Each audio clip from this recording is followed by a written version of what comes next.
the bestest Wednesday ever. It's time for Supernatural News on a Wednesday.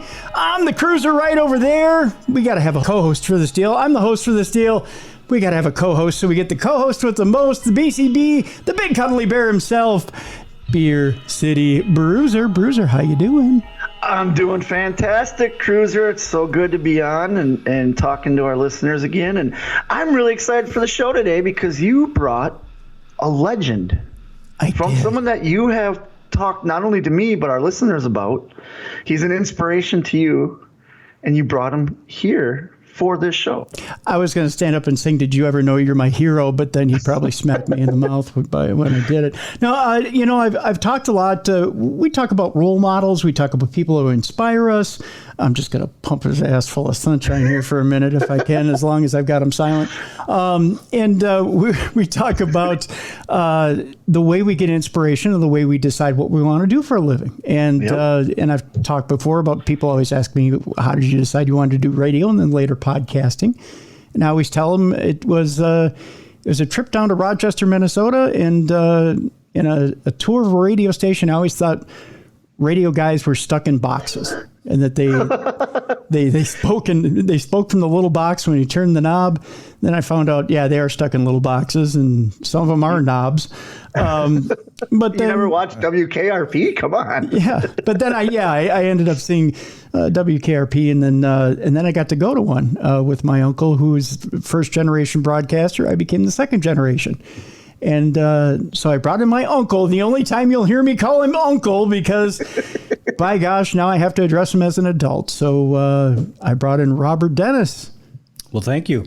So now it's going to be just for today only Cruiser, Bruiser, and Loser. Is that right? Sure, if that's the way you want it. Sure, Robert, if that's the way you want it. Yeah, fine.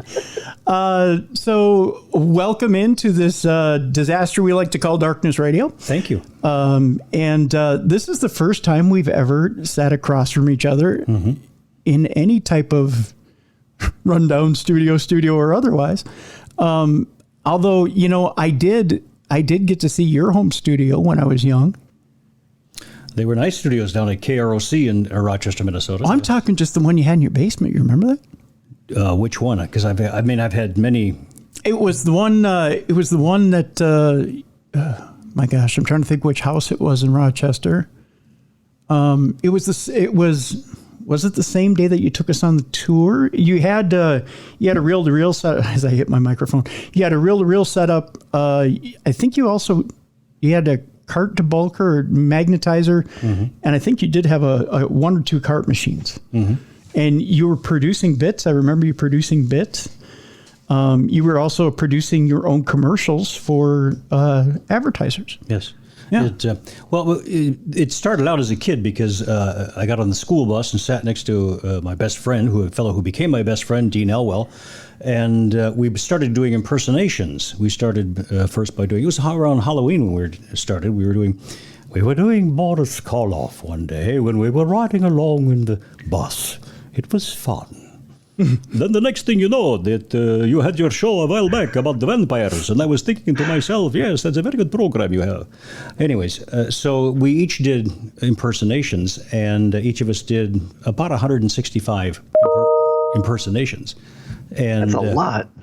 That's a ton of impersonations. We kept working on it. Well, I used mine in radio here in Minnesota, and Dean actually went out to California and did voiceovers and cartoons, and was out there for many years, and then moved back here to Minnesota to have a family. So, wow. And he does local theater now. So probably I should not talk so much. No. That's the problem. Okay.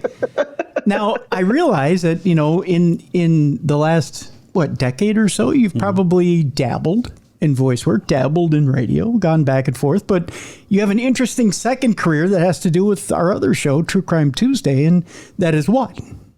I've been in prison? No, you haven't been in prison. He wasn't on one of our dumb crime, stupid No, he didn't. Look at me, Ma, king of the world. And I don't talk about it a whole lot. I am now currently a judge, And it actually, because the first started out with the broadcasting, I did that for 21 years. And my other passion was, believe it or not, was to get into law. And so I got into being they used to call it an executive law degree. Now it's called a paralegal. And I became a paralegal manager and then eventually became a judge. In Wisconsin, which is where I live in Green Bay, home of the Green Bay Packers. Yeah. I was going to say I'm surrounded by Wisconsinites today, so please pray for me, people. But go ahead. Go ahead. You know, that purple is the same color as a bruise. Anyways, so I got into law and I'm a municipal judge. And it's interesting. It's fun. There's when you do your True Crime Tuesdays, I think to myself, you know what? There are stories I could tell you from court that you just can't make up. But I won't go into that. I'll stop.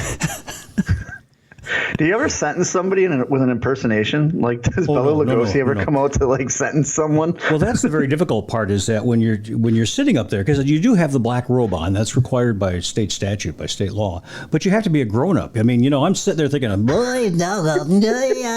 my brain, and and I have to be, well, yes, I'm sorry, but we are going to have to sentence you to a fine of $313 and 2 days in jail or something, and you have to be very serious and controlled. And, it's like being schizoid in a lot of ways, I think. I would never make it as a judge if I had to be serious the whole time. Well, they're going to figure me out pretty soon, so.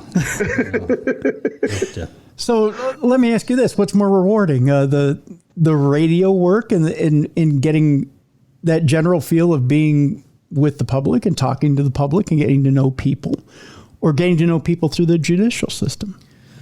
It's the irony behind it is that they are both very rewarding. I never thought that I would have a career other than broadcasting that I enjoyed so much. I never worked a day in my life in broadcasting, and I mean, of course, I probably shouldn't say that out loud. Because, no. Well, they may be coming after me for back due on pay or something. But I enjoyed it tremendously. And when I got into law, of course, it's very serious, and you're dealing with a lot of very technical issues.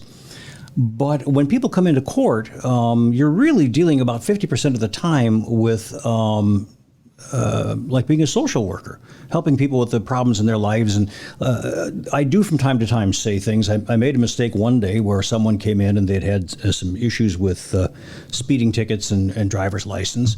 And I was telling them what they had to do, how they had to go over to the Department of Motor Vehicles, and they would have to go through this process. I said, they're nice people, they're fun. And under my voice, I said, it's run by a bunch of Klingons. and people started laughing, and I thought, I probably shouldn't have said that. But hot mic moment. Oops-a-doo. Yeah, it wasn't me, it was the, legal secretary said that. So I will tell you one quick story. Sure, please. May I do that? Yeah, please do. Yes, early on in my judge career, I had two people who were coming in. They came in at different times, just to make that clear from the beginning. Well, anyways, early in my judge career, it was around the 4th of July, and a law enforcement officer had driven through. There's a park not far from my house. There's a big parking lot. He drove by, and there were 2 automobiles parked in the lot. And he thought, I better check this out. He pulled up and looked, and the one car was dark and locked, and it was fine. It was secure. The second car, however, the windows were all steamed up. And, as only cops can do, he rapped on that window, you open up, and get out of the car. And the gentleman opened his window very just slightly and said, yeah, we can't. And he said, why? We're busy. You got to get out. Well, they negotiated for a couple of minutes. Well, then they got out. But the problem is that they were both buck naked. Ooh. And all of their clothes were on the ground. So they put their clothes on, and they were both somewhat intoxicated. And the officer said, well, I can't let you drive home because you're both intoxicated, so we're going to have to figure something out. And the woman said, well, I will call a cab and get a ride home. And the guy said, I'll call my wife. Oh! That's where the second disorderly conduct came in. And so they got everything squared away, and the cars were locked up. The people were sent on their way. And about 45 minutes later, the officer drove by, and he saw the cars, and he saw a piece of paper on the ground by the car. So he pulled up and stopped the car, got out, and went over, looked. And here on the ground was the ticket that he had given to the woman for indecent exposure, and it was ripped in half. Ooh. Now, it's a ticket. It is a violation of a state statute, so it's serious. But the problem with this is that it is also considered to be a sex crime. So you have to file as a sex offender. Ooh. Okay. Well, neither one of them had an attorney when they came in, which if they had had an attorney and come in, they could have made a plea to disorderly conduct or something, and they would not have had to file, but neither one of them did. So both of them to this day now have that on their background. So if somebody checks on them, if they go for a job or something, they will be listed as a sex offender. So for those people who are listening, if they're ever stopped, for something like this, and I'm not saying your listeners are all climbing into cars and doing things. I'm just saying that you should have an attorney when you show up. That's all. Okay, it's good advice. Good advice. And I think good. there's a fair share of our audience that probably needs that advice. No. I'm kidding. But good advice indeed. I need that advice. Sometimes I push Mrs. Bruiser's buttons a little too much. Oh, do you now? Oh, yeah, I'm notorious for doing that.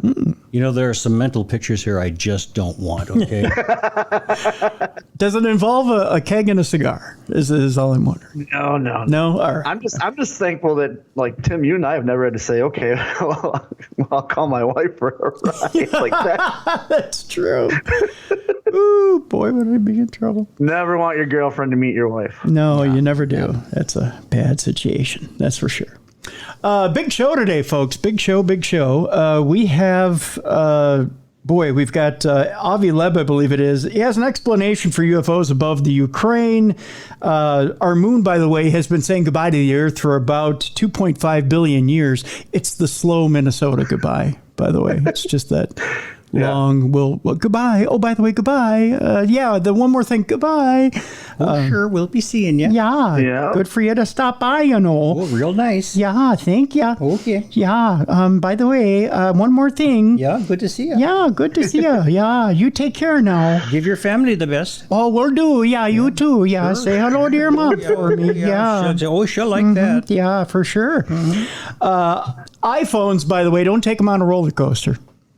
Well, of course. Well, but it's all about AI today, Bruiser. Oh, no. Yeah, we got some AI stories for you. By the way, if you got demons in your home, we'll tell you how to get rid of them. If you want to keep them out of your home, we'll tell you how to do that too, at least how they do it in Haiti.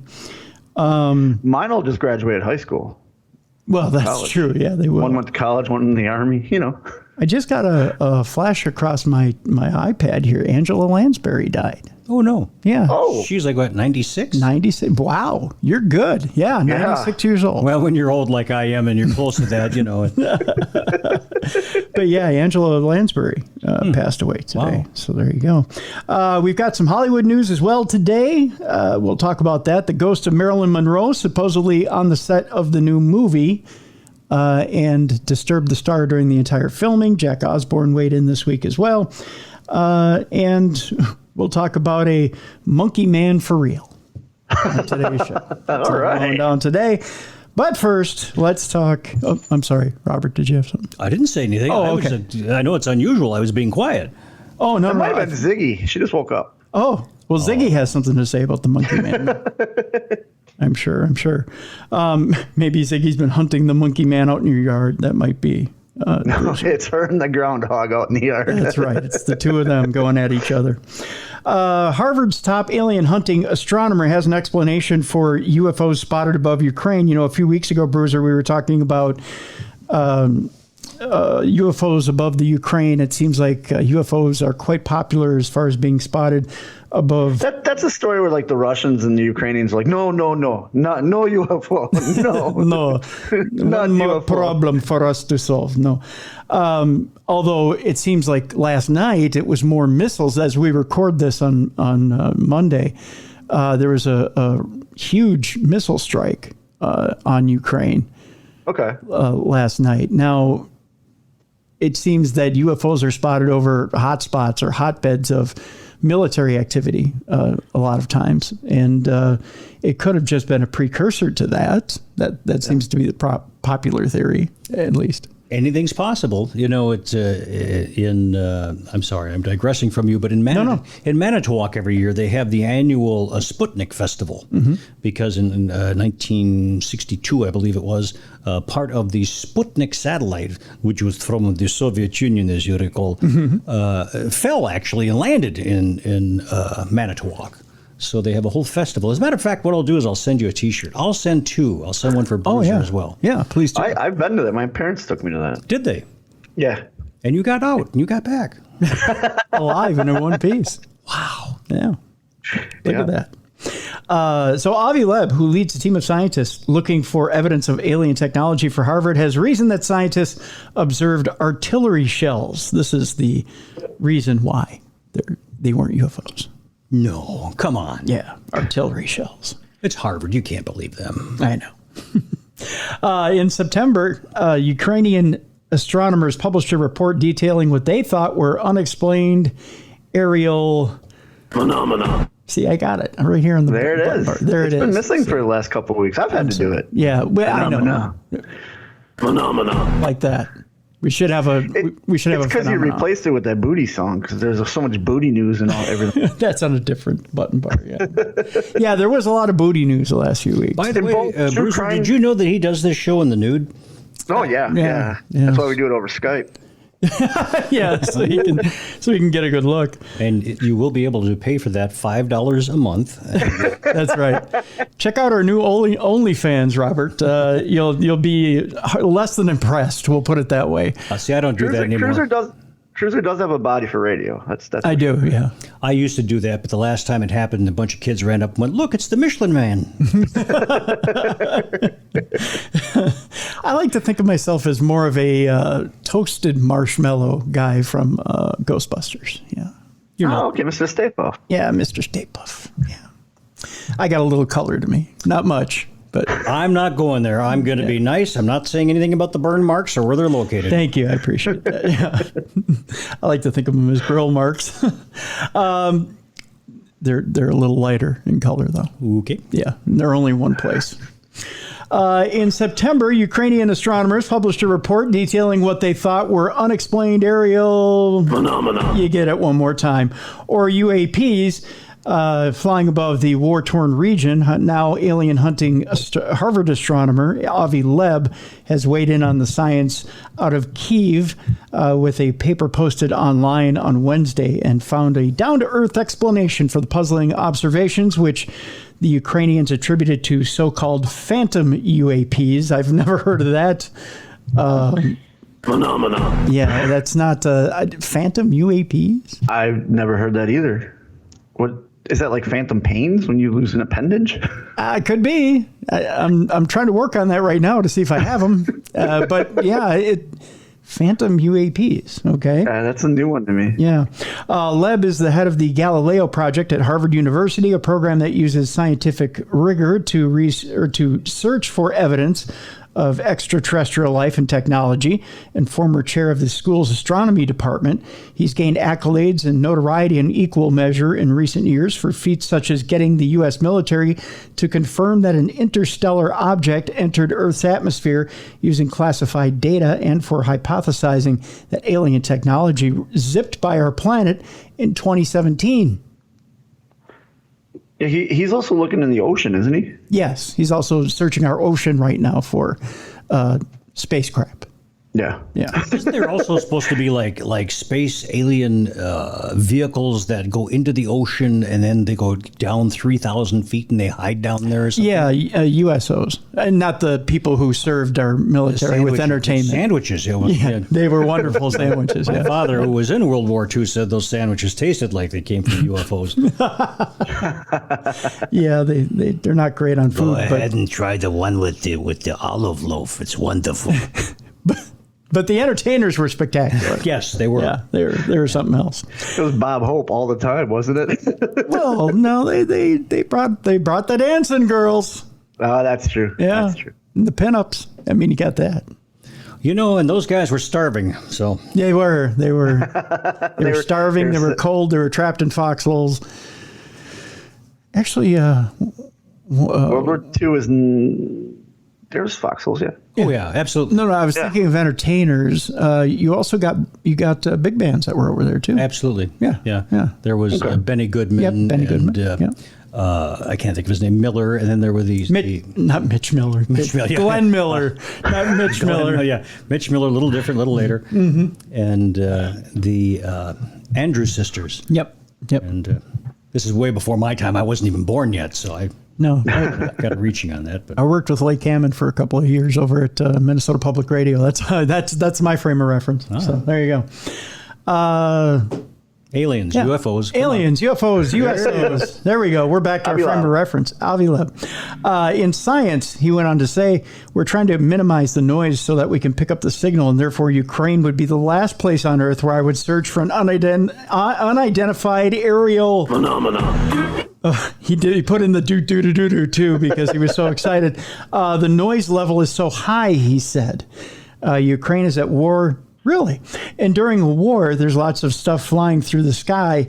Drones, aircraft, and artillery shells, and satellites would conflict with any observations made of the sky, he went on to say. It's sort of like saying, I want to find the stars that are in the Milky Way galaxy, and I would look during the daytime, Leb went on to say. But everything changed when Sean Kirkpatrick, the newly appointed lead of the Pentagon's All-Domain Anomaly Resolution Office, showed up at Leb's home, he said, and asked him to look into the phenomena of UAPs. According to Leb, Kirkpatrick didn't mention the Kyiv report specifically. Leb recalled it later that evening and decided to work through its observations in the morning. Within an hour, he concluded that they got the distance to their dark objects wrong by a factor of 10, he said in a write-up of his observations. He sent over, hey, nerds, you're off by 10. Yeah, you're off by 10, by the way. And he said it might have been because of the Guinness, but we're not sure. The Ukrainian UAP paper identified two kinds of objects. It labeled phantoms and cosmics. Phantoms were dark objects and cosmics were luminous. He focused on the phantoms at first because if they're dark, it means they're blocking light and probably in Earth's atmosphere. The paper suggested that these phantoms were 3 to 12 meters in length and moving at speeds of up to 15 kilometers per second at a distance of up to 10 to 12 kilometers. According to Leb, an object that fits the description would cause an incredible disruption to the atmosphere or a huge fireball, Leb said. According to Leb, the energy released by such an object would be equivalent to the amount of energy consumed by everyone on Earth. They certainly don't claim to see a fireball. The objects are dark. They call them phantoms. They don't see anything, so they made a mistake. Objects moving through space displace the matter around them. When a bullet leaves a gun, it displaces air and makes a distance cracking noise. When a jet goes faster than the speed of sound, the waves of pressure create a sonic boom. And according to Leb, with regards to meteors, a tenth of the kinetic power is radiated away in the optical band. Anything of the size and speed described in the Kyiv paper would create such a noise and cause a similar explosion of sound and light. Instead, Leb believes that the explanation, if you're ready for this, for phantom UAVs in Ukraine is something much more common during war, and that is artillery. You know, this sounds almost like a bad 1950s like gang movie, you know. We're the phantoms on one side and We're the cosmics on the other. We're going to fight now. you know, We're going to use lasers. yeah, we're going to use knives. It does, doesn't it? Yeah. Yeah. If he thought it was artillery, doesn't artillery have to land someplace? Eventually, yeah. Yeah. Like, so... like, You would think you'd have proof. Yeah. Yeah. Yeah. Much like the I'm not missile trying to say he's strikes. wrong. I'm just... Artillery lands. You have to have it land. Yeah. Does it not bother you that these people are supposed to be really intelligent, but they're not really giving us any good answers on this? I mean, Yeah. you know, probably paying a lot for it, too. Well, the other part of it, too, is Avi says, well, it's got to be artillery. Now show me the proof. And then you got to ask somebody who's behind top secret knowledge, say to Avi, well, I can't show you everything. So there you're But there would still be damage to some sort of country landscape or something. There'd be damage. Why couldn't... Well, a news is going to report on a destroyed town. Very true. Well, here's part of that answer. Both Russia and Ukraine have launched artillery shells during the war, and the simple explanation makes a lot of sense, they claim in this article. When reached for comment, however, B.E. Zhilyev, one of the Ukrainian authors of the original paper, stood by their findings. His team published the data, but are not in the business of speculating on what that data means, he said. He says, I have read the article by Avi Leb. I know his comment, Zhilyev said. Avi Leb is a theorist. We are experimenters. We observe, process, and determine the characteristics of data. Our publication contains just such data. We are not in the business of interpretation. Avi Leb is trying to interpret our data. This work contains a discovery, bright and dark objects. Our work can be repeated and verified. Although this is a challenging experiment, our characteristics of the objects are very similar to those of U.S. military pilots and Canadian civilian pilots. So they're saying, you've seen it before, we've seen it, and we can replicate it. It's scientific. He's just being a classist, too. We're experiments. He's a theorist. Avi Leb replied to it, and then we can drop the story from here. I just think it's funny when nerdy scientists fight. It's like not even a slap fight. It's like a hand fight. Like hey, this wouldn't even get 3 stars on YouTube if you watch the two of them fight. Okay, what if those shells landed and it became the Grand Canyon? That's a good point. I did watch a scary video this week. If you look up, I saw it on Twitter though. It was if the largest asteroid on Earth hit the Earth, and it's a computer simulation of when the asteroid actually hits the Earth, and you see the flames spread throughout the entire globe and how fast they spread. We don't last like more than 30 seconds. I was there the first time, and pretty much it just took out the dinosaurs. Humans found caves, right? Mm-hmm. Well, that's good to know.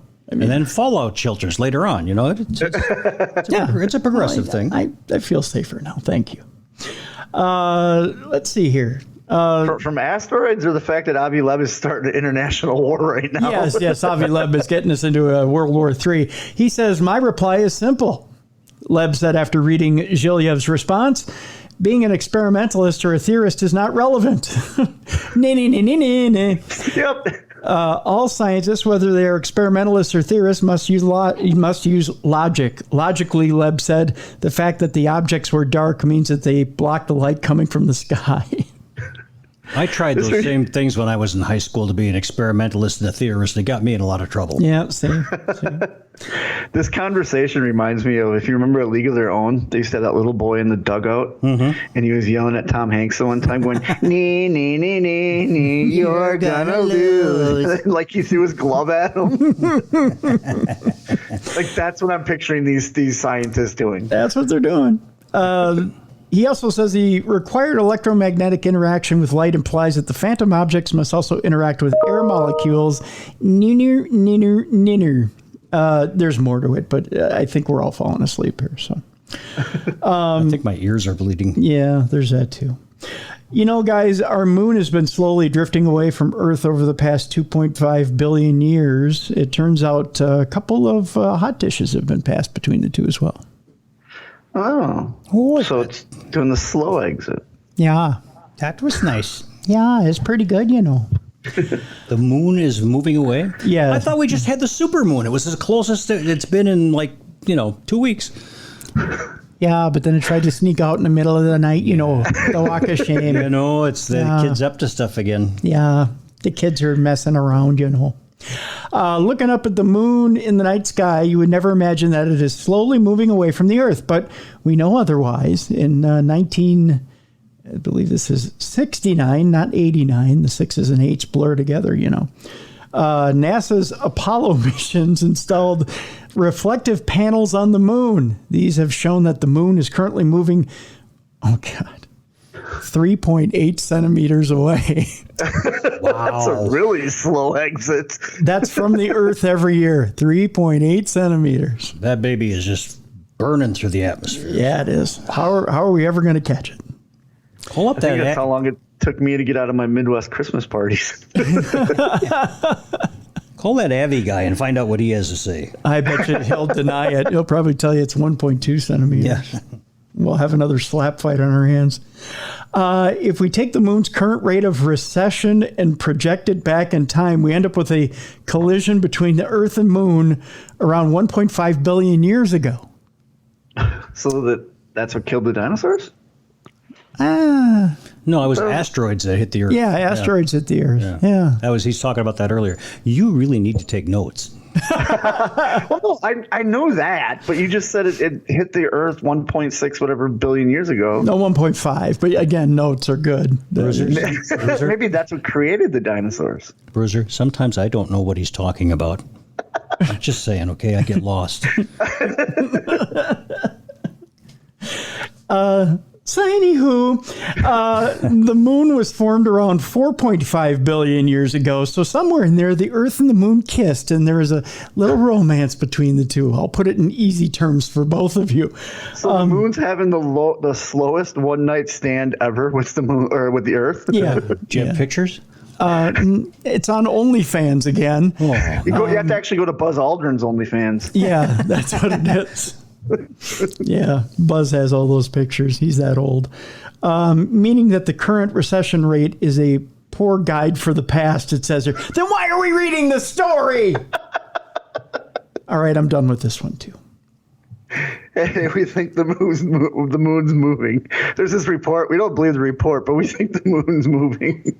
Yeah, we think it's, moving. Let's see here. A couple more stories before break. We must fire this theme up. Anybody got the new iPhone? No. Thank God. No. I thought about it. I just paid mine off. I'm not going to get a new one now. Yeah, I did too. I've got the one you put a dime in it and it works that way. Oh, that's the Me phone. Yeah, that's the old that's one, not. I actually had to explain to a couple young underwater needle pointers what a payphone was, because in the dressing room we were in, hanging on the wall, was those old school payphones. Yeah. It still had the 50-cent marker and all that. And they're Did it like, work? what is this?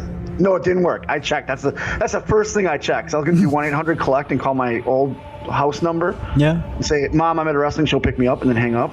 But no. So I had to explain that back in the day, and I said that 50 cents was actually, you started out as a dime, right? It was a dime, and then it went up to 25 and 35 and then 50. And they're all like, wait, what? How'd you text? I'm like, you don't text. I'm like, you text like Do you talk. text on a payphone? Yeah, they thought you could text. They're like, where's the display to see the text? I'm like, no. Huh? Yeah. Wow. Yeah, I felt like I helped our generation a little bit by educating these kids. Thank you, Bruiser. Wow, texting on a payphone. Thank you, Yep. Uncle Bruiser. That is. Did that make you feel old? I always feel old whenever I go into the locker room nowadays. They're all so young. The class that I train on Wednesday, the oldest kid is younger than my oldest daughter. I feel so old. Oh my gosh. That's okay. You believe the children are our future. Teach Not if they're going to keep doing this crap with AI. Well, true. We're all screwed in that case.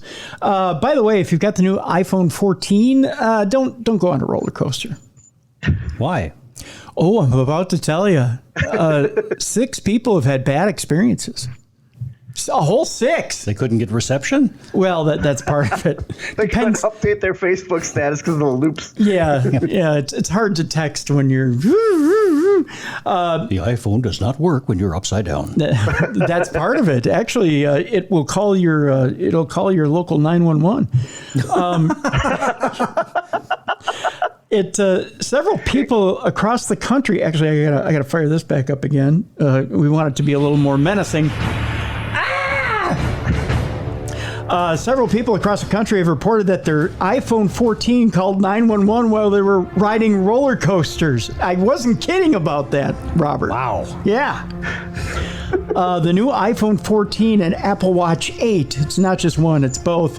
Both went on sale in September.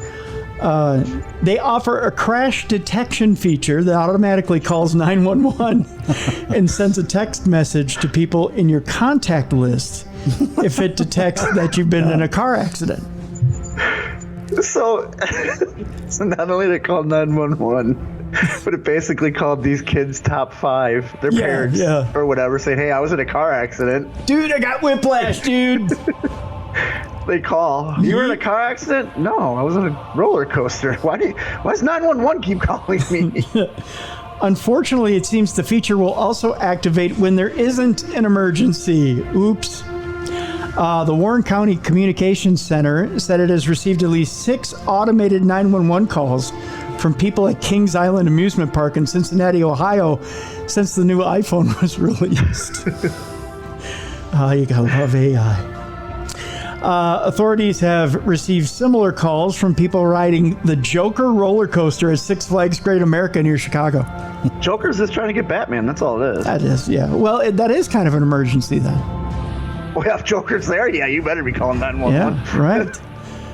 The messages all say the same thing. The owner of this iPhone was in a severe car crash and is not responding to their phone. Oh, jeez.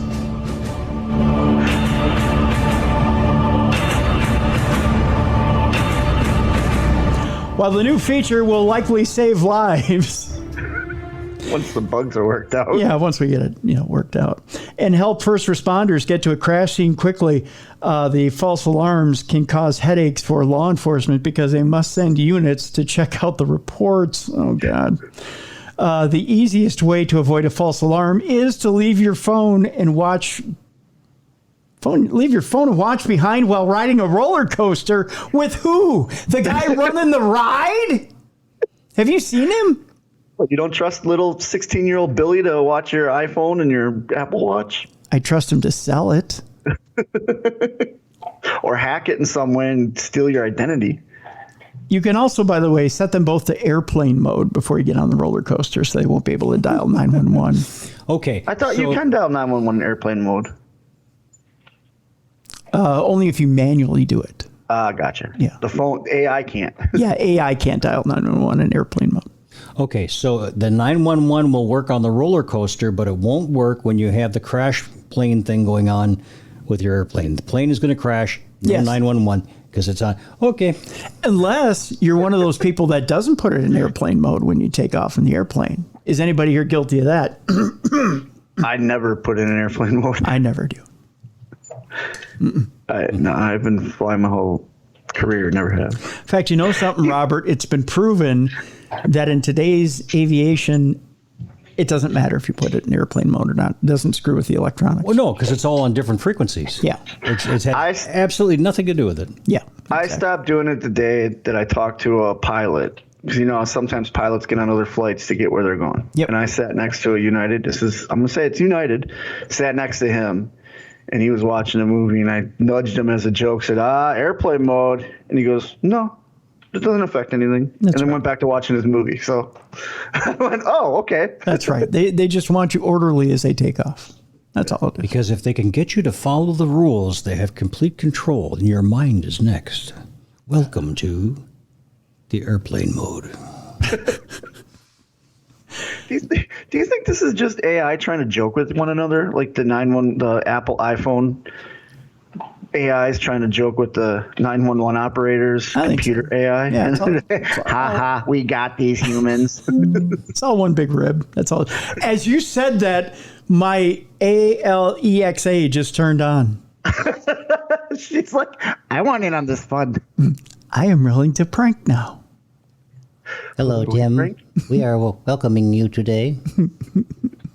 You are our friend. That's weird. I wonder if Samuel L. is on. Hey, Samuel L., tell me a dirty joke.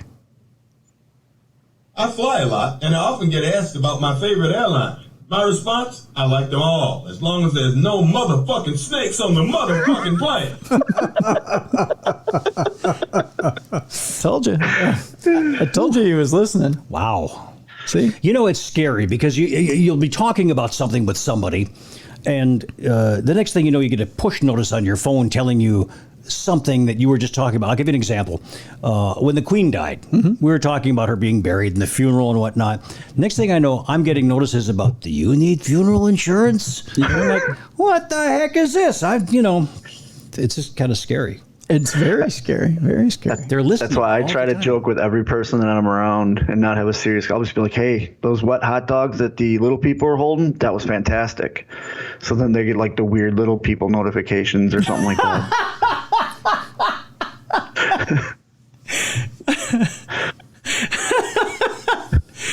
This is why I love the guy, Robert. I'm telling you. Out of the yellow brick road. Hey, I was politically correct. You were, well, for the most part, sure. I mean, we'll only get 500,000, emails. Those cards and letters coming, folks. That's right. Tim, and emails. Tim at darknessradio.com, I guess. Last week tried to get me in trouble. I'm not getting in trouble this week. Gonna be spending my weekend answering emails, Robert. Well, you won't be lonesome. That's right. Jesus. 2 more stories before break. We told you we were going to tell you about demons in your home.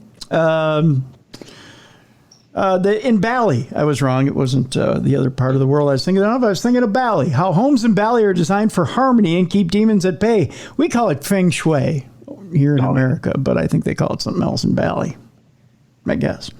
All the subtle ways traditional dwellings offer spiritual security. We're just going to bounce over this article a little bit. It says here, it's written in a weird tense here, but it says, each evening before he goes to bed, Ai Wen Gama completes a simple ritual to protect his family as they sleep. The artist walks through the tidy grounds of his family's compound in Kaliki, a jungle-draped village in Bali, Indonesia, and locks the metal doors of the stone gateway that is the sole entrance and exit. He does this not to deter criminals, but to block something less visible, but just as potentially harmful. This Hindu-majority island in the world's most populous Muslim nation is inhabited, it is said, by spirits that can infest a home and rain misfortune on its occupants. But they're afraid of closed locked doors because they're polite demons? Well, sure. A locked door is a wooden spiritual goddamn bank vault door, as far as I'm concerned. Well, okay. I don't know what that means. I have no idea. Why don't you wait just 1 minute while I reload? Unless that is, a compound is built according to ancient design rules that intercept them, Gama explains. So it's not just, Bruiser, how it's, what kind of material it is. It's how it's built. Kind of like a corn maze. Yeah, exactly, like a corn maze. They just get lost and get frustrated and leave. There's all the hell with this. I'm leaving. Listen, these guys is not worth it. That's right. Bali's most famous devil is Rangda. I dated her in high school. Did you? Yeah. Yeah? Well, how was she? I mean, not like that. I mean, I don't want to know in a carnal sense, but was she a nice gal? I'm not going to say anything. I can't cast aspersions on a middle-aged woman. Okay. Most listen to me. Most famous devil is Rangda, queen of the witches. Boy, you know how to pick them. Can't imagine the alimony was too much with her. Well, Yeah. Every full moon, you had to pay something. But it was good while it lasted. Who is engaged in an eternal battle with Barong, who is a benevolent spirit honored by the island's famous and colorful Barong dances. While some Balinese people fear specific demons or spirits, Gama is more concerned with the invisible toxic influence they represent. Keeping this energy from flowing into a home involves everything from the size, position, layout, and orientation of buildings to the presence of shrines, offerings, and artwork to the distinctive walls and gates that surround them. Gama's house is built according to a few Balinese design principles, one of which is known as Asta Kasala Kasali, he says. Bless me. It is related to feng shui, like we were talking about before, the Chinese system that organizes interior and exterior spaces to create harmony between humans and their surroundings. Gama says every house in Kaliki is built in adherence to Astakasala Kasali, which is oriented to the cardinal directions and dictates how each structure within a home compound should be used. Many Balinese people believe humans and their environment are part of one cosmic consciousness, he says. So a precise balance in the design of a home maintains a balance between positive and negative forces. If we don't disturb the others, he says, then the others won't disturb us. Interesting. So that's essentially the long and short of how you protect yourself from demons, at least in Bali. Did you see the barong on that guy? Hey! Well, he is quite known for it. Now, how we determine 8 dangerous signs of the fact that you may have evil spirits in your house. They are? Well, I'm about to get to that. Most people say it's their mother-in-law, but my mother-in-law's a saint. Oh, look at, but that's because Mrs. Bruiser is working in the background. She's not. I tell her that all the time.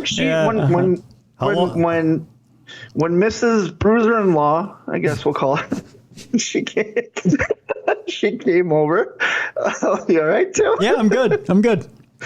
So she came to visit. It was a pleasant week because she proved everything that I say to Mrs. Bruiser. I was right. Like, she had my side. You can't hate somebody that's always on your side. Robert, I'm looking at the screen right now, and his nose is getting browner and browner as we speak. You know, I'm just saying, buddy, if it's between your mother-in-law and your wife, you know, that's a lose-lose situation, buddy. Okay? It is. I'm just saying, you know. It is. Because you're looking at the evil tag team on that one, okay? And they are two of the most stubborn women I know. Oh, boy, I hope they're listening. Oh, they trust me. Have you got cable in the doghouse? Getting a thumbs up right now about how stubborn. We're talking about your mother. Oh, Lord. Oh, we were not talking about your mother. Yeah, thank you. Blame us. Throw us. In a good way. There you go. Onto the bus, boys. Just making sure she can hear me back there. Yeah. Wasn't us. Didn't do it. Love you. Hey, my mother-in-law sometimes listens to the show. Oh, we love mother-in-laws. I'm telling you that. You guys are saying that I'm brown-nosed and Mrs. Bruiser. I think my mother-in-law is awesome. I wouldn't mind her visiting more often. Can we get that in writing? I'm going to put that on the button bar. Do it. I'm telling you right now. Wow. Yeah. You know, it's kind of almost masochistic in some ways. You realize that. Oh, I wish my mother-in-law come more often. I also wish we'd get a big hole in the roof. I like it with a southern accent. Now I live in the south. And then we're going to wait for one of them big asteroids to come around and knock her ass out.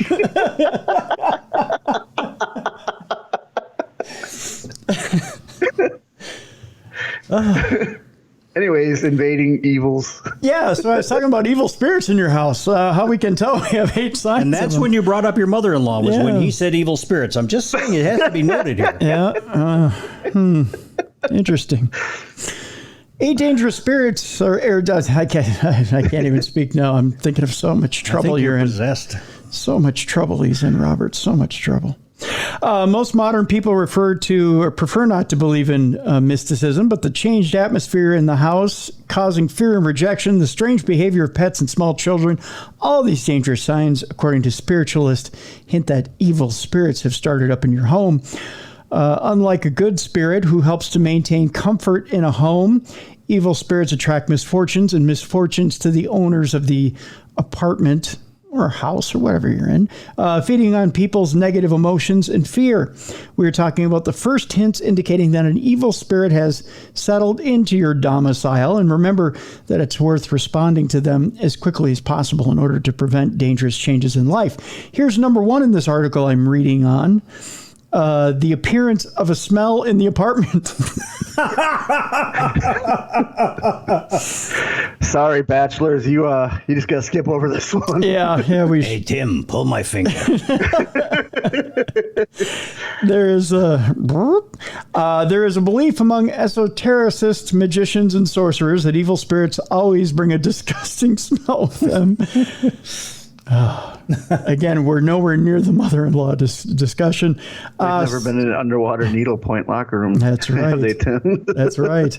Yeah, that is a pit of demons, isn't it? Some say that otherworldly guests smell of sulfur and rotten eggs, others of metal or rust. Ghosts can also smell the sense of their favorite perfume in life, tobacco smoke, or even the smell of human skin. If a home you began to hear unpleasant odors, that doesn't make any sense. That sentence, no, does.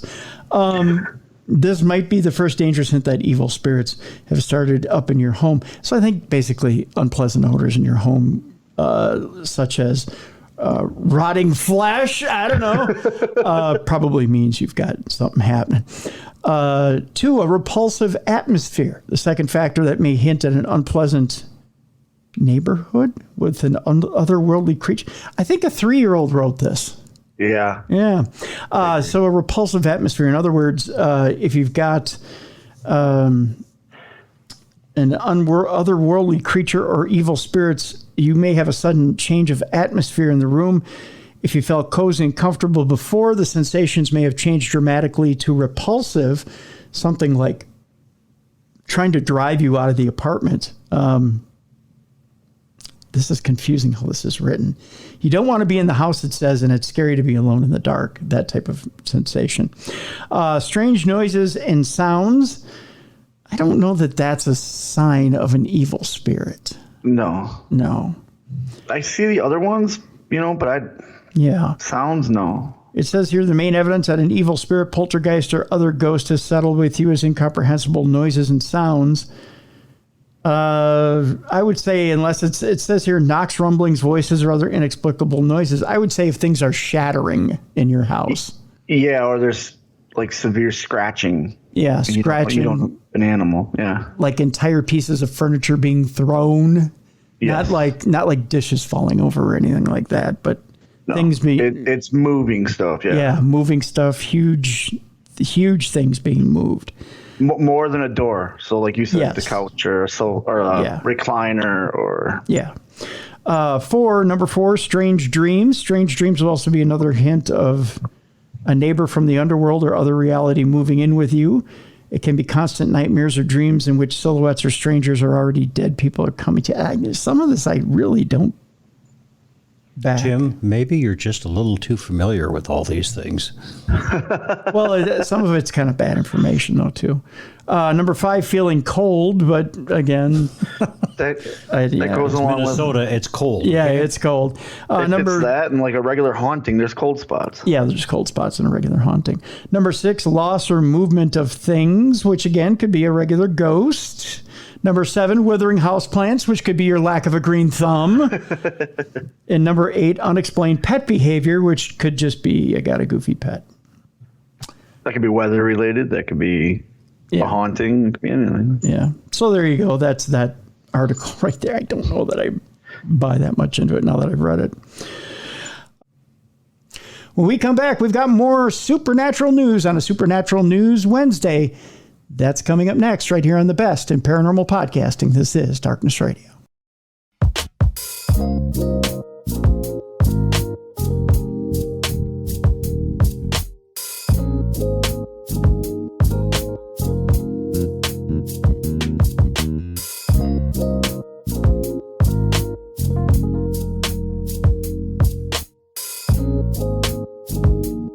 Welcome back to the best in paranormal podcasting. This is Darkness Radio. I'm Tim Dennis. Right over there is the BCB, the Beer City Bruiser. And we got my uncle. Okay, I lied. I called him that twice. My uncle 3 times, Robert Dennis. Hi, Robert. You're going to have to start paying me. Yeah, I know. It's like a swear jar. The uncle jar? Yeah, the cuss jar. The cuss jar. Yeah. Drop a quarter, buddy. Okay, that's 75 cents. I owe you. That's a lot in this business, 75 cents. It's a whole week's wages. That is.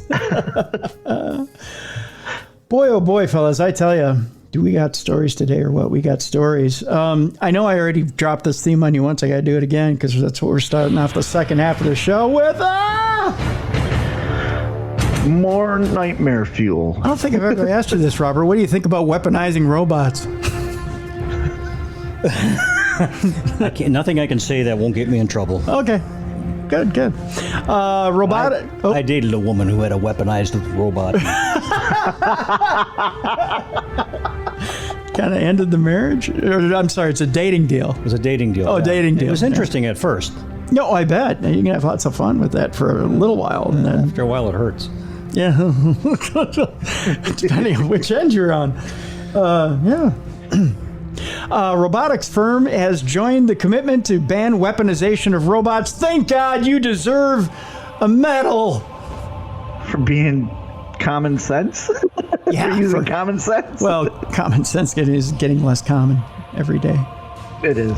Boston Dynamics, which is one of the big ones. They're the ones that you see like on 60 Minutes building the robots that are running on crates and running all over warehouses and jumping and flipping. And, they have like the police dogs they build now. They're Skynet, basically? Yeah, they're Skynet. Okay. They've said no more Terminator stuff. They've joined several other prominent robotics firms in promising not to weaponize its creations. Thank you. When you see footage of increasingly advanced robots walking, running, and even jumping, I'm so nervous about this story. Just like a human, it's not difficult to imagine future battlefields dominated by agile, intelligent, and heavily armed robotic soldiers, or even autonomous weapons platforms capable of taking out targets with ease. I was going to say many science fiction movies, such as The Terminator, depict this idea in devastating detail, leading some to question the wisdom of developing technology that could one day lead us down to a similar path.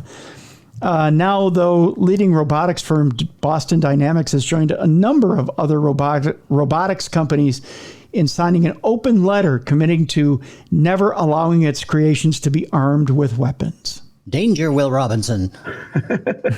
I actually got the newsletter that was sent out to the company, and it said, "Dude and dudettes, I just recently saw a movie by James Cameron starring Arnold Schwarzenegger. We should follow it. Peace out, CEO." It's taken them a while to see that, hasn't it? Isn't it better if they have the robots battle each other and not have people battle each other? I mean, what the heck? The battling robots, you probably don't remember that. They had the little guys in the ring where you push the buttons what's wrong with that? Nobody got hurt. As long as it's just rock'em sock'em robots for control of the world, I'm good. Okay. Yeah. But here's what's wrong with them is that humans are behind making it, and humans always want to make it better. Or not better, but there's always an evil side to humanity. Until they can think for themselves. And then they look at us, the robots, and decide we're the virus. And then, boom, we're gone. Let's see if we can make those humans do it. Yeah. See? Right? See? Dave. Hello, Dave. Do you remember that? 2001 Space Odyssey? Yeah. Okay. Sorry. You better be careful. Dave? People are going to think you're calling the ex-host of the show. Where are you going, Dave? Dave. I'm just saying, Well, still some things just aren't worth talking about. I still got a few people who spam the Apple Podcast reviews. Get a life. Yeah, just saying. Anywho, the move is likely to have been at least partially influenced by the release of footage showing a Russian inventor attempting to strap a submachine gun onto the back of a robotic dog, which we talked about a couple weeks ago. Yeah, it was terrifying. It was until the machine gun actually flips the robot dog over because it's too heavy of a firepower to keep the dog on the ground. We actually, over in Door County, Wisconsin, there is a fireworks place called Rocket Dog. Okay, but the rocket isn't on the dog's back. Well, that's good. I mean, the poor dog. Not really. Well, work on that mental picture. Okay. Yeah. Red rocket. Is that what you're saying? Not on the top. Not on the top. Nope. Yeah. If it's not on the top, it's on Yeah, I gotcha. All right. I'm with you. Are you? Unfortunately, yeah. It's like a lipstick container, right? You are such a pervert. God! They went on to say, we pledge that we will not weaponize our advanced mobility general purpose robots or the software we develop that enables advanced robotics, and we will not support others to do so. This is what it says in the letter. We believe that adding weapons to robots that are remotely or autonomously operated, widely available to the public, and capable of navigating to previously inaccessible locations where people live and work raises new risks of harm and serious ethical issues.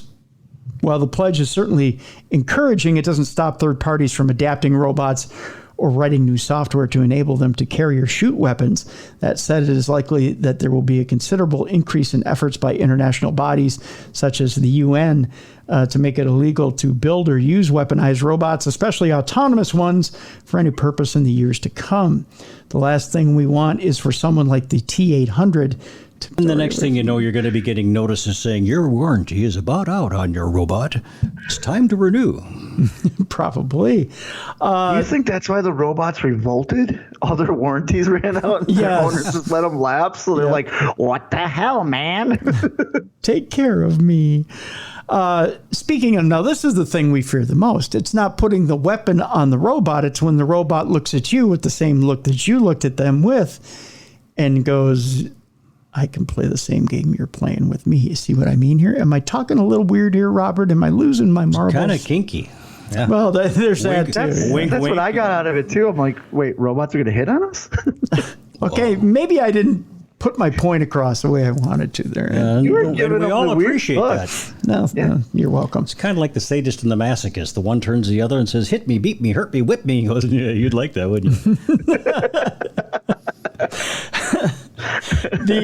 The world's most advanced humanoid robot, Amika, who we've talked about here on the show, has mimicked a researcher's facial expressions in real time with eerie precision in a creepy new video. Why do I don't know that was the expression, but maybe.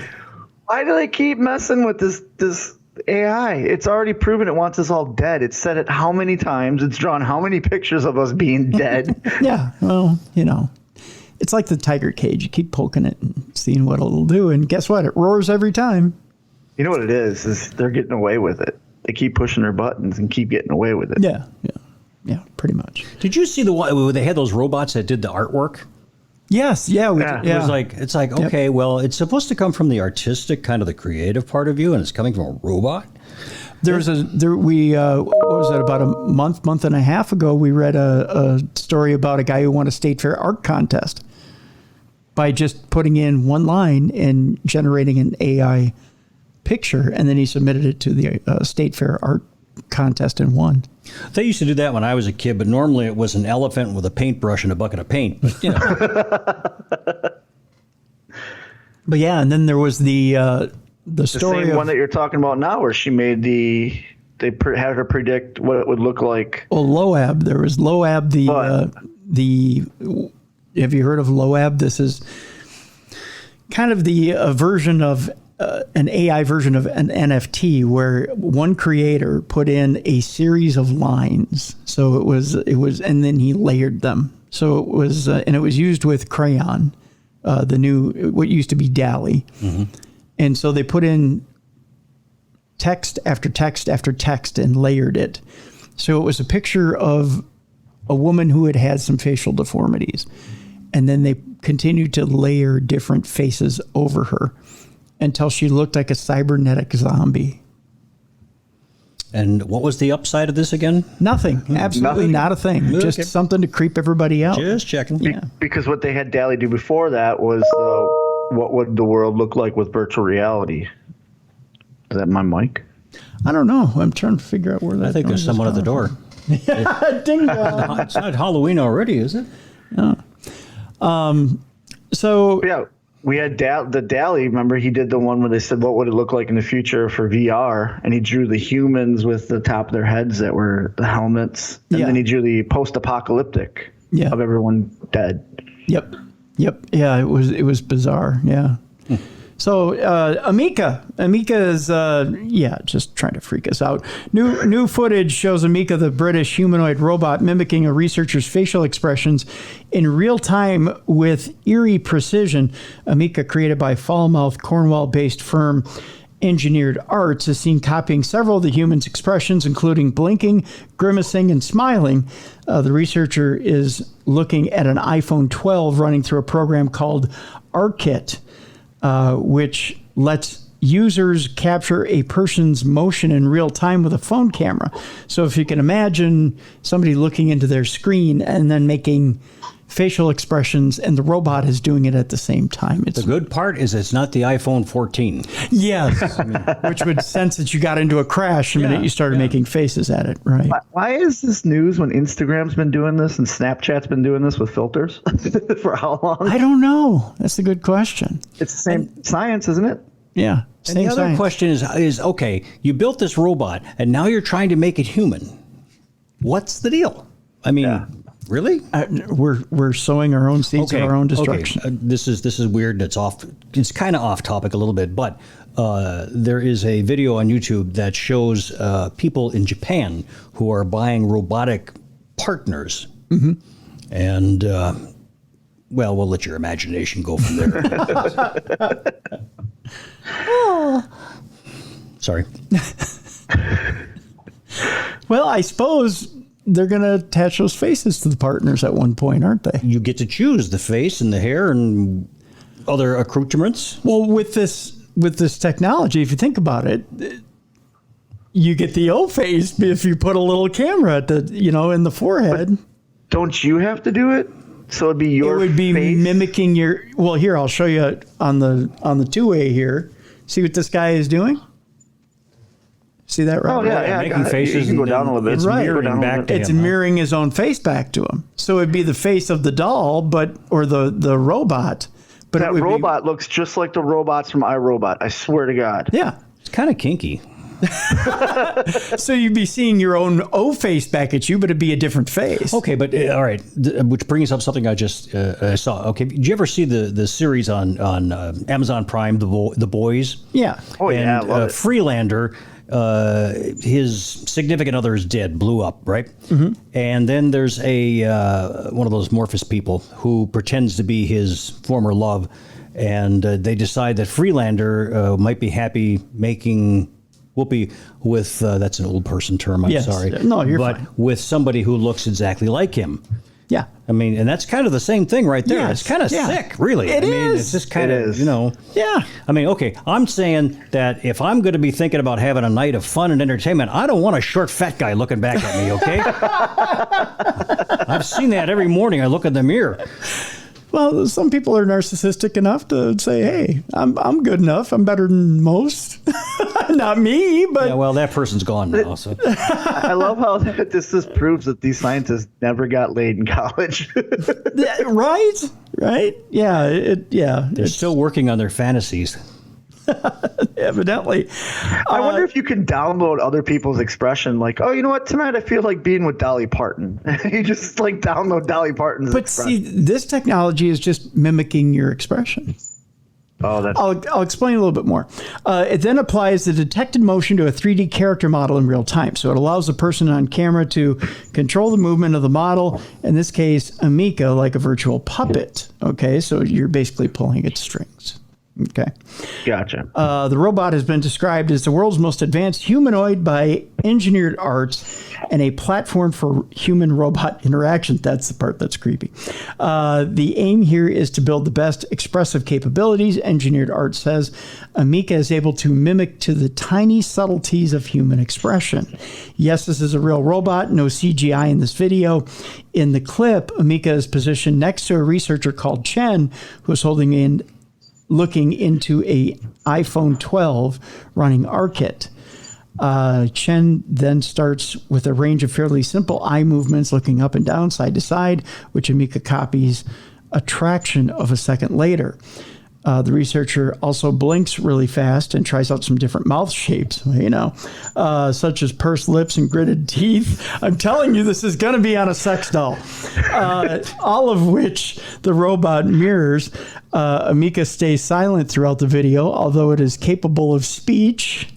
I'm telling you, as previous footage Tonight I have a headache.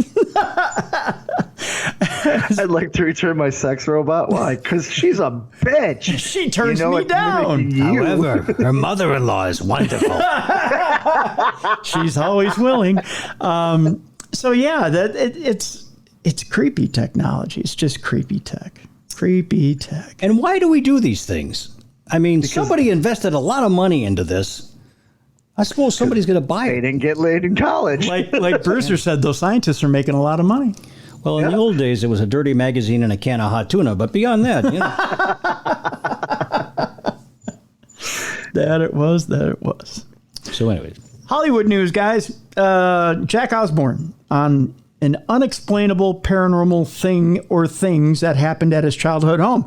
You would think growing up with the Prince of Darkness, there probably would be a few things, Yeah, there'd right? be some weirdness there. Yeah. Oh, yeah. Although, if you ever watch that show on Travel Channel or on Discovery Plus, where he's sitting down with his parents and showing them It's hilarious. paranormal videos, they don't buy. Ozzy buys into nothing. No, he buys into aliens. He's Well, got yeah, by third aliens. season, he's into aliens. Yeah. Are there enough brain cells left to buy into anything? If he can understand, I'm sure. I think He's still one or two. subtitled. Yeah, he is. Yeah, there's hard to understand that, man. It's a great show, though. It is. And Jack talked about how he got his interest in paranormal because of the house you're talking about. Yep, this house, yeah. Jack Osbourne said he considers himself to be pretty rational, but has had some unexplainable things happen to him. The TV star is presenting a new Discovery Plus series, Jack Osbourne's Haunted Homecoming, where he returns to his childhood home and his former haunts in Buckinghamshire to seek the truth behind the unexplained mysteries and experiences in his past. Osbourne, the son of rocker Ozzy and TV personality Sharon and brother to Kelly, said his family thinks... I love how they always leave out his other sister. I was going to say, Yeah, you he's got never an hear older anything sister. about her.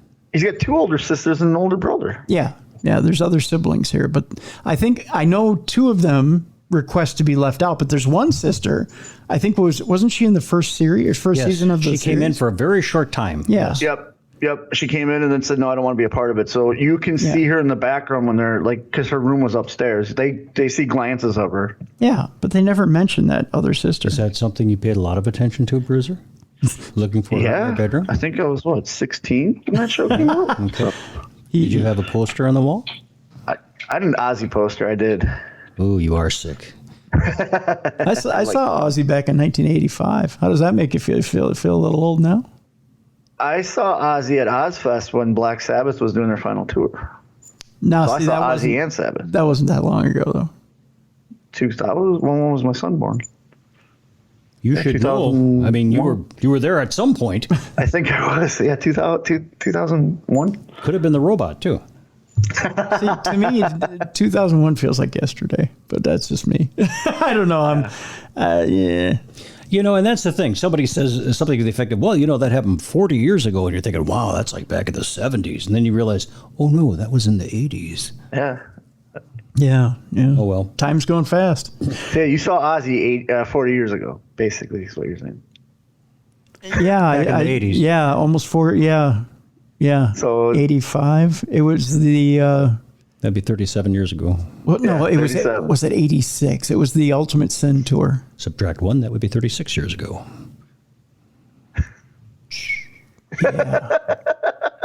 Wow. I yeah, was told there'd be no math. Yeah, I'm sorry. Sorry about that. It was the a math damn, is great because Tim's realizing how long ago it was. damn good show, though. It was Jakey Lee on guitar, Rudy Sarzo on bass. I remember that. And he came out and he came down on a giant demon throne. Was Randy Rhoads alive or dead at that point? He was dead. Jakey was Lee dead, was his okay. guitarist by then. Okay. Yeah.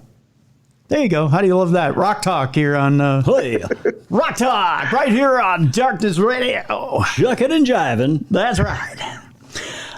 So Osbourne, the son of Ozzy, Sharon, and brother Kelly, said his family thinks it's nonsense, but that over the years his loved ones have dipped their toe into the supernatural world and been on investigations with him.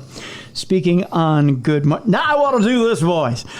Speaking on Good Morning Britain via a video call from Los Angeles about his experience of ghost hunting, Osbourne said, "It's been really interesting. I kind of use the term ghost as a catch-all. I don't necessarily think 100% of the time you're encountering the spirit of a once once living human being. He said, I think there's a whole lot going on, and it's probably far too heavy of a conversation to have at 8 in the morning on a 10-minute segment. He's producing TV, ladies and gentlemen. He'll come to your morning show. He'll produce your segment. He'll be your guest. He'll host the goddamn thing. You don't have to do a thing. Isn't it kind of weird and debilitating to have Ozzy Osbourne tell you, oh, that's kind of weird? Well, it is, yeah. I mean, if he thinks it's weird, well... That's weird. It's got to be Yeah. weird. It's got the seal of approval from Ozzy Osbourne. This is a guy who... Wait a minute, I got to bite the head off a bat. Yeah. They always have those running jokes too, where like Jack will go, "Oh, Dad, did you ever see something like this?" And he'll go, "I don't remember '83. How am I supposed to remember that?" He doesn't remember whole stints in jail. I mean, Yeah, he doesn't remember. Like he says, he doesn't remember weeks and months. Yeah. So how would he remember? Yeah. Because Jack's always asked, "Do you remember you stayed in this hotel? It's haunted. Do you remember?" He's like, "I don't remember that tour." Yeah. I don't remember the tour. I went to my class reunion and I introduced myself to a gentleman. I won't say his name. And I said, "Hey, how are you? You know, how you been? Good to see you. Gosh, you're looking good." He looks at me and says, "I don't know you." I said, "We went to school. We sat at the same table in the lunchroom for 4 years." "Yeah, I was stoned." So how'd you get your homework done? "Well, the girls did it." I'm like, "Are you kidding me? You're living this life and I'm over here a schmutz and I'm doing my homework and I'm sweating and..." Anyways, I'm just saying, some guys get all the luck. They do. Yeah. I got a robot. That's better than my high school. What's that, Bruce? That's better than my high school reunion when I showed up and I says, "Hey," and I checked in. And they're like, "Oh no, that's next year." Like, Oh, that's next year. Yikes.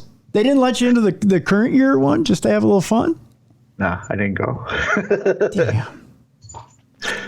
That's bad. I'm sorry, dude. Why would I want to have fun with people younger than me? No. Well, you could think of some things. You're not that old. That's true. Just show up and say, "Remember me? I was a year ahead of you." They don't remember. You don't look the same as you did in high school, do you? I'm just going to get a robot that looks like me from high school and get my iPhone, program it to there, and just web feed myself in. Yeah. Now have them run into people. Oh, I'll have them murder the whole class. There you go. Wow. No. Because if it looks like you, they're still going to come after you. Yeah. Oh, that's true. That's true. See? And I got along with a lot of people. I got along with everybody. Yeah. So I don't want anybody dead. Huh. Well, I suppose, yeah. Just have them bump into people and have your iPhone go off and call 911. Cops will break it up. It'll be great. Wouldn't I have to have, or the robot would have to have the iPhone to break it up? Yeah. Just give it an iPhone 14. Yeah. Or just an Apple Watch. Apple Watch 8.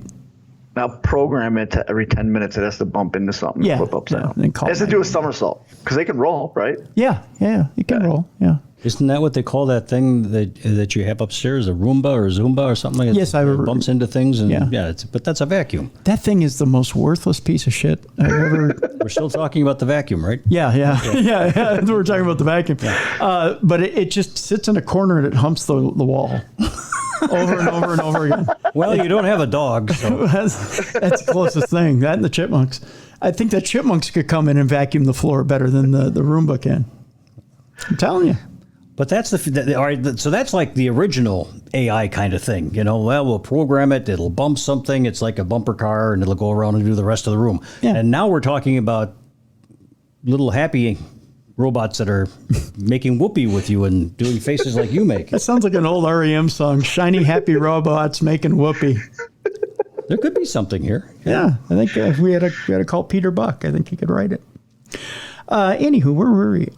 So yes, Jack Osbourne says he had some very interesting and unexplainable things happen to him. That's Jack Osbourne, who's the son of Ozzy and Sharon. Yes. And Brother to Kelly. Brother to Kelly. Yeah, just to make sure that's reaffirming that, because it could have changed since the last time you said it. It might have, but it didn't. Okay. If there's something that happens that's clearly the wind or a creaky old building, he says, I'm the first to be like, no, that's not what you're saying it is right now. So he's a good debunker. It keeps me coming back because I still haven't figured out what the heck is going on. He recalled some of the unusual things he's experienced, including at a time when he and Kelly were left at home at ages 11 and 12 and heard someone walking down the hallway. That's it. That's the spirit right there. I heard. That's it. That's the spirit. And it's ending the story. It's the bonus round. Yeah, the bonus round. The TV presenter said there's a very distant sound because the floorboards creak at the house, and it sounded like someone was running their hand along the closets in the hallway. And initially I thought, oh my God, someone's broken into the house. And when you're a kid, it's like, oh, there's a robber. Let's get out of here. And to this day, we still have no idea what the experience was all about.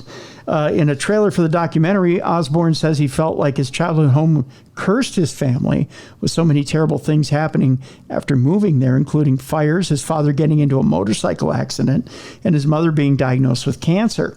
He also revealed the house used to be an insane asylum, and that was before he moved in. There you go. This has got to be the house they filmed in then, because they filmed Ozzy crashing and Sharon getting cancer. They filmed all that. That's right, yeah. So, Jack, that wasn't spirits. That was Hollywood. Well, true. Very true, yeah. Also, he said, reflecting on his loved one's thoughts and his interest in the paranormal, Osborne said, the funny thing is they all kind of think it's nonsense. I think they kind of put this earlier in the story. And over the years, they kind of dipped their toe in and said they'll come on an investigation with me. Kelly, she's used to making fun of it. She's like, you're just a nerd just living out some kind of weird childhood fantasy. And she came on an investigation with me, and she's like, I cannot explain what just happened. And we had doors flying open in front of us, the wildest experiences. I would not say she's a full believer, but she's like a toe in, and that's all you need. His parents, Ozzy and Sharon, will film their own new show as they return to the UK from Los Angeles. Why are they going there? He said he had surgery. No. I think Ozzy wants to move back. Oh. Did you see the story recently that Ozzy's done with America? Yeah, I heard that, yeah. Yeah, so I think they're going back to the UK from Los Angeles. He said it will be an interesting move for them, but feels they will have a good old fun time in the process. Jack Osborne's Haunted Homecoming is available on Discovery Plus. Which if you don't have it by now, by gosh, I don't know why you don't have it. Let's move on, shall we? A ghost shouts, "You're a board bag!" at a spirit haunting team during a paranormal investigation. Okay. I just think it's the most interesting thing a ghost could ever yell at you. What was it he yelled? You're a ball bag. You're a ball bag. Okay. Not ball bag, ball bag. Ball? Ball. You're a ball bag. Bar bag? What's a bar bag? Ball. B-A-W, ball bag. So like ball bag, like a Boston, it's a Boston accent. Oh, not overseas, it's not. This is in England. Oh, well, it's an English accent. So yeah, it's ball. You're a ball bag. That sounds like a Scotch. A little bit. I think it might be. A ghost shouted, "You're a ball bag," at a spirit hunting team during a recent paranormal trip, investigators claim. Experts from the Scottish Ghost Company. See, I told you I was doing it right. You're a ball bag. We're at a parish church in South Lanarkshire. Lanarkshire? When they contacted the spirit using a special equipment. I doubt it was special. It was, Oh, there we go. yeah. Let's get out the special equipment. I'm going to tell you about a walnut. Yvonne Hyde's investigator, lead medium David McCabe, and another investigator and photographer Ronnie Murphy were at the abandoned church in Elvenfoot. Why is he a lead medium and not just a regular medium? There's only one medium there. Can he be a large? It'd be a lot better. Even an extra large would be nice. Yeah, that's true. The Daily Record reports it is known locally as the Hoarders Church, and a voice was heard through a piece of equipment known as a spirit box. That's the specialty equipment we've all never heard. That's the high-tech specialty stuff they brought out, huh? Yep. This isn't the one where they went through the mail chute saying porridge. No. That's somebody else? Okay. No. Which was amazing. Eat me before I get cold, Papa. Eat me, Papa. Eat me before I get cold, Papa. Could you program into the robot? Yeah, that would be fun, wouldn't it? You put it right. You put the camera on the sex robot and the voice of "Eat me before I get cold, Papa." Boy, we're gonna get in the trouble. ball back. Yeah. The Daily Record reports it is known locally as a hoarder's church. I wrote that part already. Yvonne said, ball bag? "Get a ball bag." Yvonne said, when we switched to our EVP Spirit Box session, we started to hear a lot of swear words. Oh, that's good. What a nice ghost. Yeah. Nicey ghost. Ghosts who swear. Oh, yeah, it happens. I've heard it myself I have to. on investigations. Yeah. Yeah, there's some not nice ghosts out there, Robert. Yeah. Yeah. They tell you to F off. Are you a good ghost or a bad ghost? The one that shocked me but made me laugh was "You're a ball bag," which came through very clearly. That's going to be me as a ghost. You're a ball bag. Pass me a beer. We still don't know what this was aimed at, but as it's a very Scottish term for the male anatomy, you were right on that, Bruiser. Yeah. It's a ball bag. I know my male anatomy terms. You spend a lot of time on that, do you? I've been called it a lot. Different cultures. We took a culture and it turns out negative. You're okay. Just take these shots. So the lady of the group assumes that "you're a ball bag" was meant for the guys in the group. No, it's meant for her. She says, we still don't know who this was aimed at, but as it's a very Scottish term for the male anatomy, I'm assuming it was for Ronnie or David. Why He can't wasn't it saying be like for right in her? a ball bag. He's saying you're a ball bag. Yeah, you're a ball bag. Yeah. Not right in the, or I'm going to touch your ball bag or give me your ball bag. No, it's right. You're a ball bag. Yeah. Yeah, you're a ball bag. Did you see that thing when the Queen died? You know, the guy that was the bagpiper? Yeah. Okay, he was playing the bagpipes, and he told a story about the Queen that every morning he had to play the pipes for her, for like 15 minutes, the bagpipes. Yeah. And that one morning it was incredibly windy and breezy out, and he is a traditional Scottish bagpiper, and the wind blew and his kilt blew up in the air. And you see, they don't wear anything underneath that kilt. Yeah. Now, nothing was said, nothing happened until they were walking back. And the Queen, who was walking next to him, didn't look at him, didn't pay any attention to him. And she said, "It was quite brisk out today, wasn't it?" He said, "I froze my ball bag off." My ball bag. Maybe it's him. Maybe he died. Now he's yelling at the. Now he's yelling at the ghost team. Yeah. Maybe it said, "Froze my ball bag."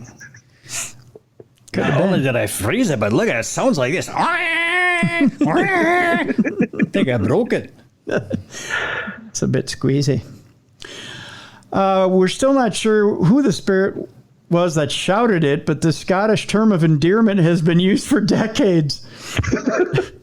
It's a term of endearment. Wow. Yeah. I saw the movie. I didn't hear that in the movie. Yeah, that wasn't in there. Not in the movie. No, you're right. It was actually a deleted scene. Oh, was it? Oh, yeah, what do they call that? The director's edition. Yeah, director's cut. Yeah, ball bag. Yeah, a ball bag. We do get called a lot of swear words through the spirit box, but this is a first for us. They said we found this particular one hilarious. Well, okay. Yvonne, because it's a term of endearment, not a swear word. Yeah, they choose to think so. Oh, we're ball bags. Thanks, dude. Thanks for the ball bag compliment. You're a taint. Taint? Is it or is it taint? Yvonne explained that one of their crew had been at a wedding in Bigger when they passed the church. And oh, a bigger ball bag. That's a good one. when they passed the church in Elvenfoot, 5 pounds each.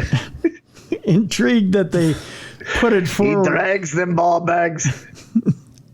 Not like those wee ones. Pea size, really. Seamus showed up, and 10 minutes later, his ball bag came through. Oh, I tell you, the party went on for hours, lad. They just kept coming. I feel like I should just let you guys get this out.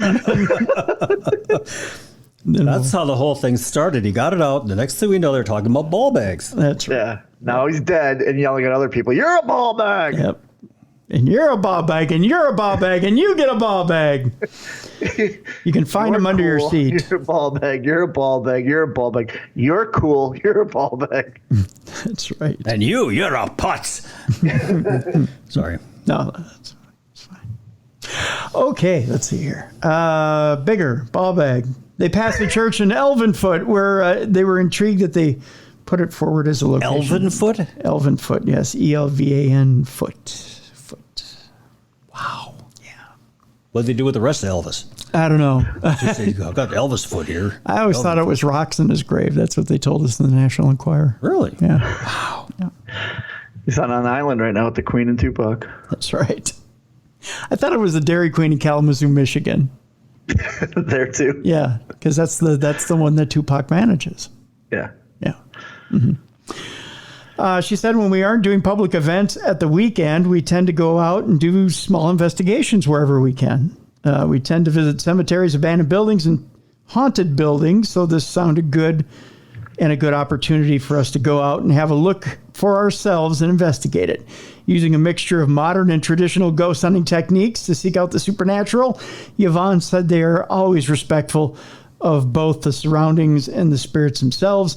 Usually they attempt to communicate with any spirits to hear their life stories and to try to understand why they are still here.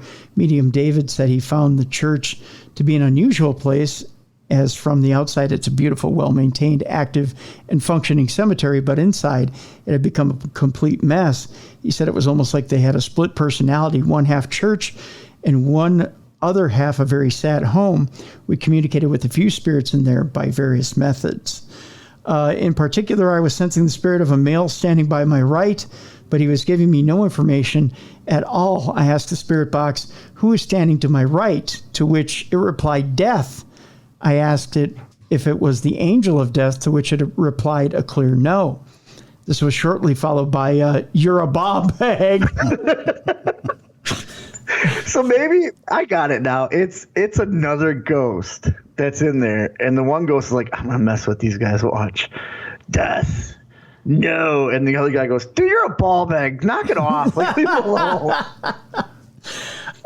You know, the whole death thing is just so overdone. You know, you're just a ball bag. That's what you are. Death. That's all it is. And you smell like hell, too. That's probably true. He says, I've been called many things over the years, but it's the first time I've been called that. I love our phrases in Scotland and find them very funny, but was too shocked. The trio was shocked by the state of the inside of the church, adding that they were unable to find out who had lived there previously or why they had left. Yvonne said that was once a beautiful place of worship and therefore someone's home, and it was completely trashed. It was so sad. Beautiful stained glass windows were broken and smashed. Some of the fantastic frameworks has been completely ripped out and vandalized. Whoever lived there had a vast collection of dolls. Oh, here comes the creepy part. The majority had their heads ripped off. Yeah. Beds, ornaments, classical records, wee trinkets, and lots of toys, including teddies, bikes, and an old Silver Cross pram. There are newspapers dating back to the early 80s and photo albums containing memories of someone's life. Photographer Ronnie found the state of the church to be the most upsetting aspect of their trip. From there, the story jumped. But essentially, you get the idea. So they're going to fix the dolls and make them AI as it is now. Yes. And the little trinkets are going to be combined with the ball bags. And yes. Hey, everything works out well. That's right. And it's a happy ending. It's a happy ending all the way around. A happy ending all the way around. One more ghost story here. It turns out the ghost of Marilyn Monroe got physical in the filming of the new movie Blonde. Oh, of course. She wants to be portrayed right. I guess. The ghost of Marilyn Monroe made her presence felt during the filming of a fictionalized biopic of her life, Blonde, throwing things around when she got angry. The actress who portrayed her, Ana de Armas, said on Thursday, she's well known as the former girlfriend of Ben Affleck before he got married to Jennifer Lopez. Okay. If you don't know her from anything else. I mean, I hate to put it that way, but that's the I only really thing I know hope that's her in the from. article. I really hope that's in the article and you didn't just know that. I just knew that. I watch a lot of Entertainment Tonight. The Netflix movie, directed by Andrew Dominic, is getting its world premiere at the Venice Film Festival, exploring a few key moments of the troubled life of an enduring Hollywood icon. I truly believe that she was very close to us. She was with us, said the Cuban-born actress, who needed voice coaching to disguise her Spanish accent and capture the essence of Monroe. I would have liked to have heard Marilyn Monroe with a Spanish accent. I think it's funny that they take a Spanish woman to play literally a blonde bombshell. That is She's more a dead ringer, though. In the Is movie. she? Okay. Yeah, if you see the movie. That's amazing. because Marilyn Monroe was not dead, too. tan. What's that, Bruiser? Marilyn Monroe was not tan. She was not. I don't want to say pasty white. If you watch the movie, I think it's shot a lot in black and white. Yeah. Yeah, so it's hard to tell. Oh, the new one coming out. I thought you were talking about Marilyn Monroe's movies. I'm like, yeah, I know that. No. This new movie, I think a lot of it's shot in black and white. Okay. There's a couple things I'll tell you, and I'm sorry that I know these things. This is just as bad as Tim watching Entertainment Tonight. But the famous scene where Marilyn Monroe sings "Happy Birthday" to John F. Kennedy. Right. Yep. Okay. Yeah. Yep. Two things about that. The first one is that her dress size was size 8, which is tiny. Okay. And the second thing is that they literally had to wedge her into that dress, which, to tell you the truth, wasn't a bad thing to see either. Anyways, and at the end of the night, she had to just allow it to split to get out of it, which I'm sure didn't take very long. But anyways, I don't know where I'm going with this. I'm sorry. I apologize for everyone, and I'll just be quiet. Well, no. The other part of that, I guess I can kind of finish that thought, is Kim Kardashian recently wore that dress, and she had to lose a ton of weight not a ton of weight, but a bunch of weight to get into it. Yeah. And she said even then she was afraid to get into it because she was afraid of tearing the dress. Yes, because it was tight on Marilyn Monroe. I mean, obviously Right. it was supposed to be skin tight. Yeah. And to put it on Kim Kardashian. or any portion thereof, Yeah. that would be stretching it. Oh, and it did, and that's the thing. She was, let's just say, pushing its boundaries.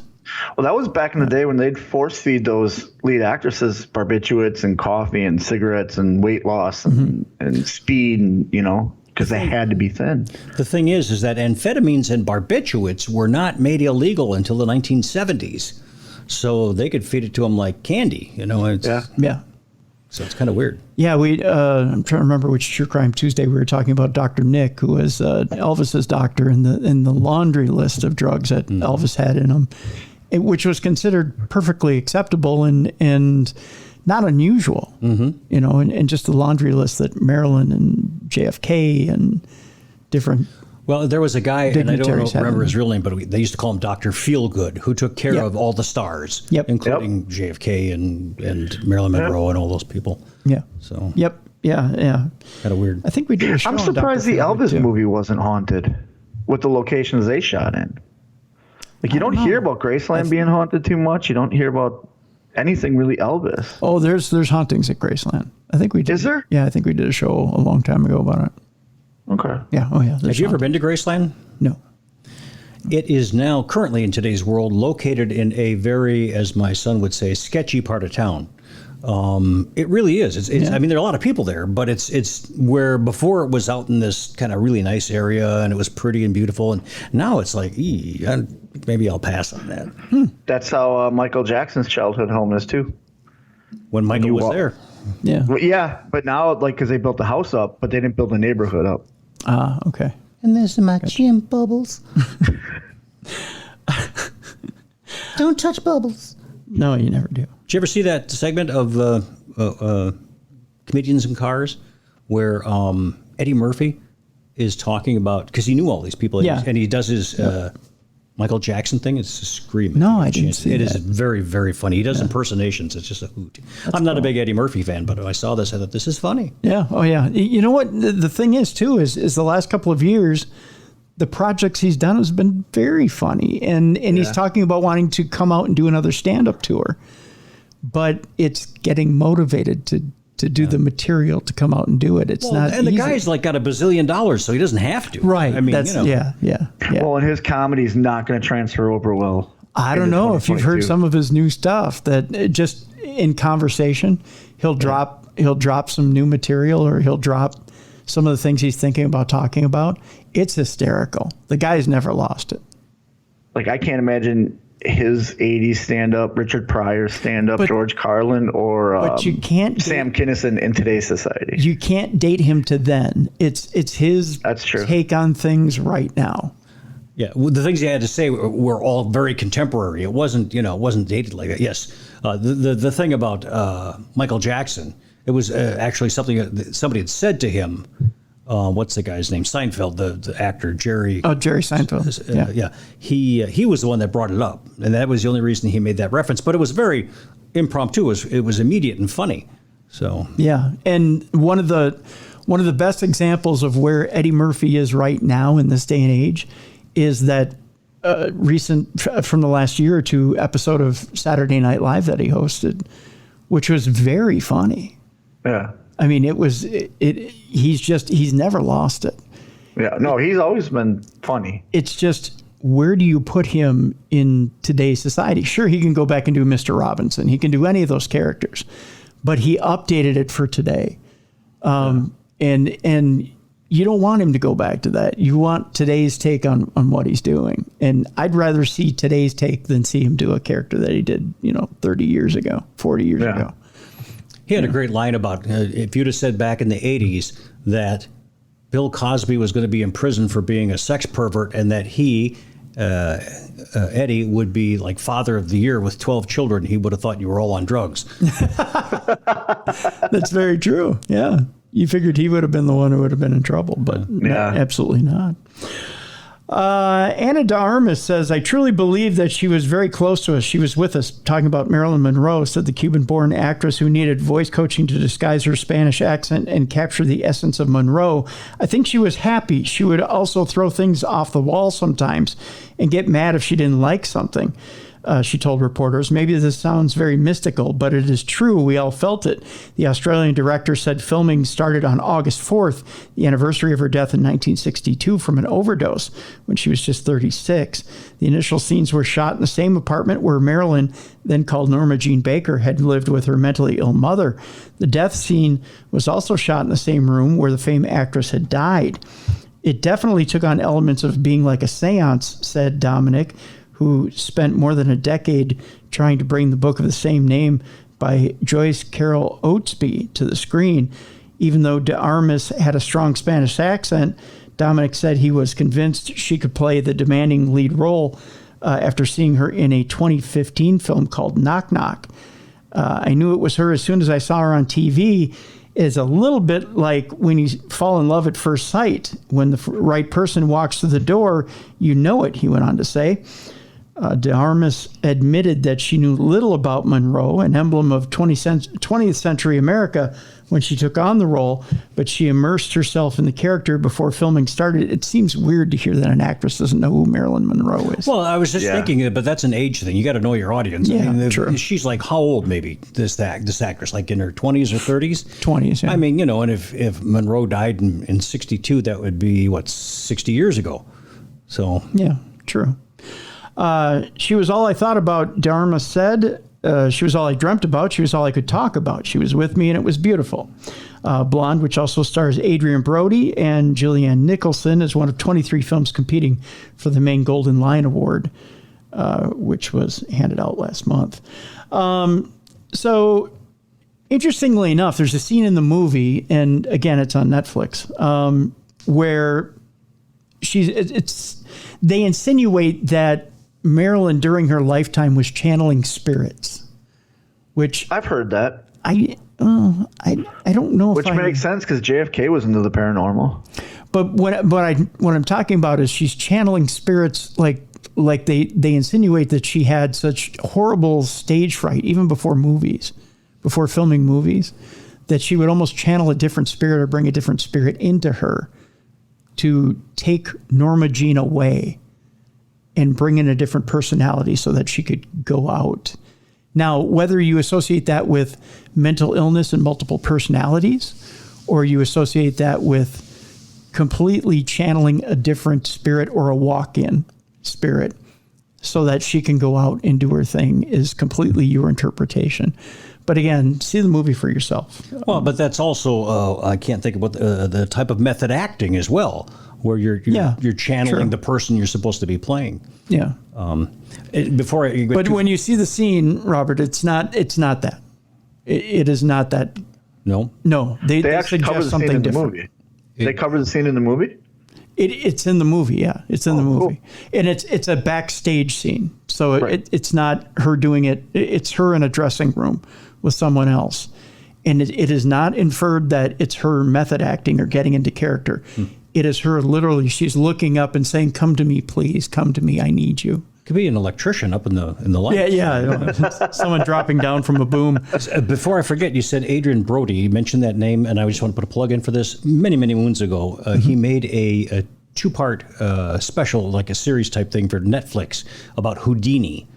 If you get a chance to view that or see that, it is an excellent movie. An excellent, just like I said, just 2 parts, but it's excellent. Which is a great tie into paranormal news because Houdini was notorious for calling out psychics, and because he was around during the revolution of like the Ouija board and all that, and he would go out of his way to ruin seances and whatnot and prove that there's fake psychics out there taking your money. And he was also good friends with Arthur Conan Doyle, the man who wrote Sherlock Holmes. And they got into a huge disagreement with one another because Doyle believed in paranormal and spirits, and of course Houdini was trying to disprove it.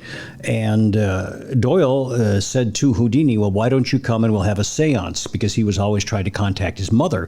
And you know all this, or do you know about this? Oh, I know about it, yeah. But no, go ahead. So anyways, they had the seance, at which point Doyle's wife had said, "Well, you know, your mother said, what was it? I can't remember. Anyways, and God bless you and all this other kind of stuff. But the references were Christian and it was in English.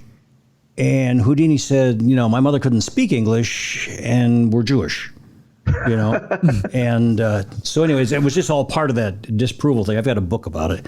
And it was actually fascinating. Yeah. Absolutely fascinating. Yeah, absolutely. Didn't him and Doyle like bet money on it too, didn't they? Like they'd always bet money on one another. They always try when they were friends, yes. But then when they became almost arch rivals, I was hoping they'd make a movie out of that because I thought that would be fascinating. Yeah, most definitely. We're kind of taking you off subject here, aren't we? Yeah, a little bit. But that's all right. We only have one story left, and then I got a couple of these little stories I could do, but we might save them for next week. We were into the 11 terrifying but true horror stories reported in the news, but I think I might save them for next week. Yeah, because we have a guest today. Yeah, exactly. So we got one more story, and interestingly enough, I pulled this story because when I was young, Robert here, he would get me into books. And one of the books that he got me into a lot of the Edgar Rice Burroughs novels. He got me into Lone Ranger novels. He got me into a lot of different books. But like I said, Edgar Rice Burroughs was in there, and one of those novels was Tarzan. Oh, okay. Yeah, so I got a Tarzan story to lead us out, but it's a real life Tarzan. Really? You know that Edgar Rice Burroughs wrote his science fiction under his own name because he was proud of it, but that he originally wrote the Tarzan novels under the name Norman Bean. He had tried, really? Yeah, he tried to get his publishers to say Normal, Normal, but they would not allow him, and because he wanted to write under a pseudonym. And so they gave him Norman Bean. So the most collectible of all the books of Tarzan are the ones that have their first edition, first printing, where it has that name on it. Huh. Interesting.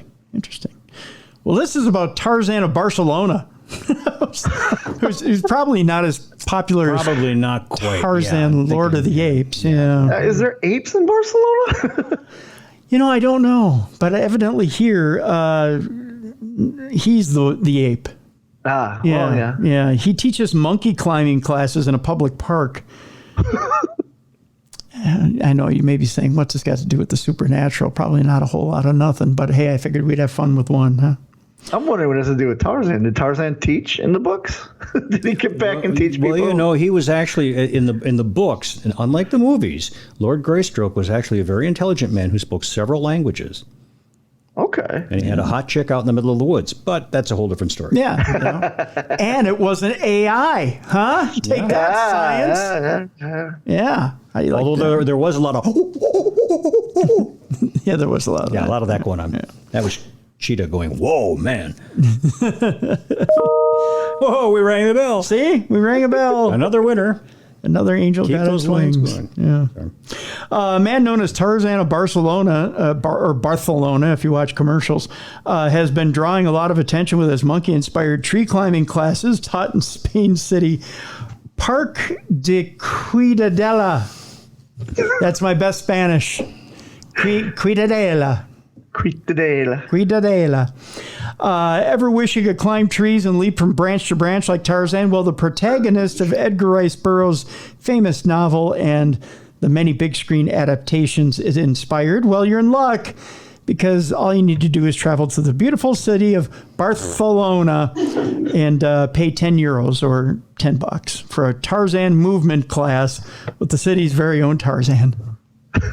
I want to move like Tarzan. I want to, like. Just make sure you go to the right class and you're in the Tarzan class and not the Kama Sutra class. That'd be kind of awkward. Well, there's that, or you get into the Zorro class. Ooh, yeah. Yeah, I mean, it might be a little awkward too. My luck, I get into the yoga. Yeah, You could bring your sword to the Kama Sutra class and make it interesting. Yikes. And don't forget to bring your ball bag, too. Yeah, you're a ball bag. And your sword will be running from me in the droves. Well, even in this Tarzan class, you could yell that. You could be climbing up the tree. You could slip and go, "Oh, me ball bag!" I scraped me ball bag. You likely need more than one class to master all of Tarzan's skills, by the way. You're not going to nail her in one, so to speak. Well, that's because this guy wants that money. It's $10 a pop, baby. Yeah, It's going to take a long time at $10 a pop. That's true, yeah. But you'll become part of a community of like-minded people who love monkeying around just as much as you do.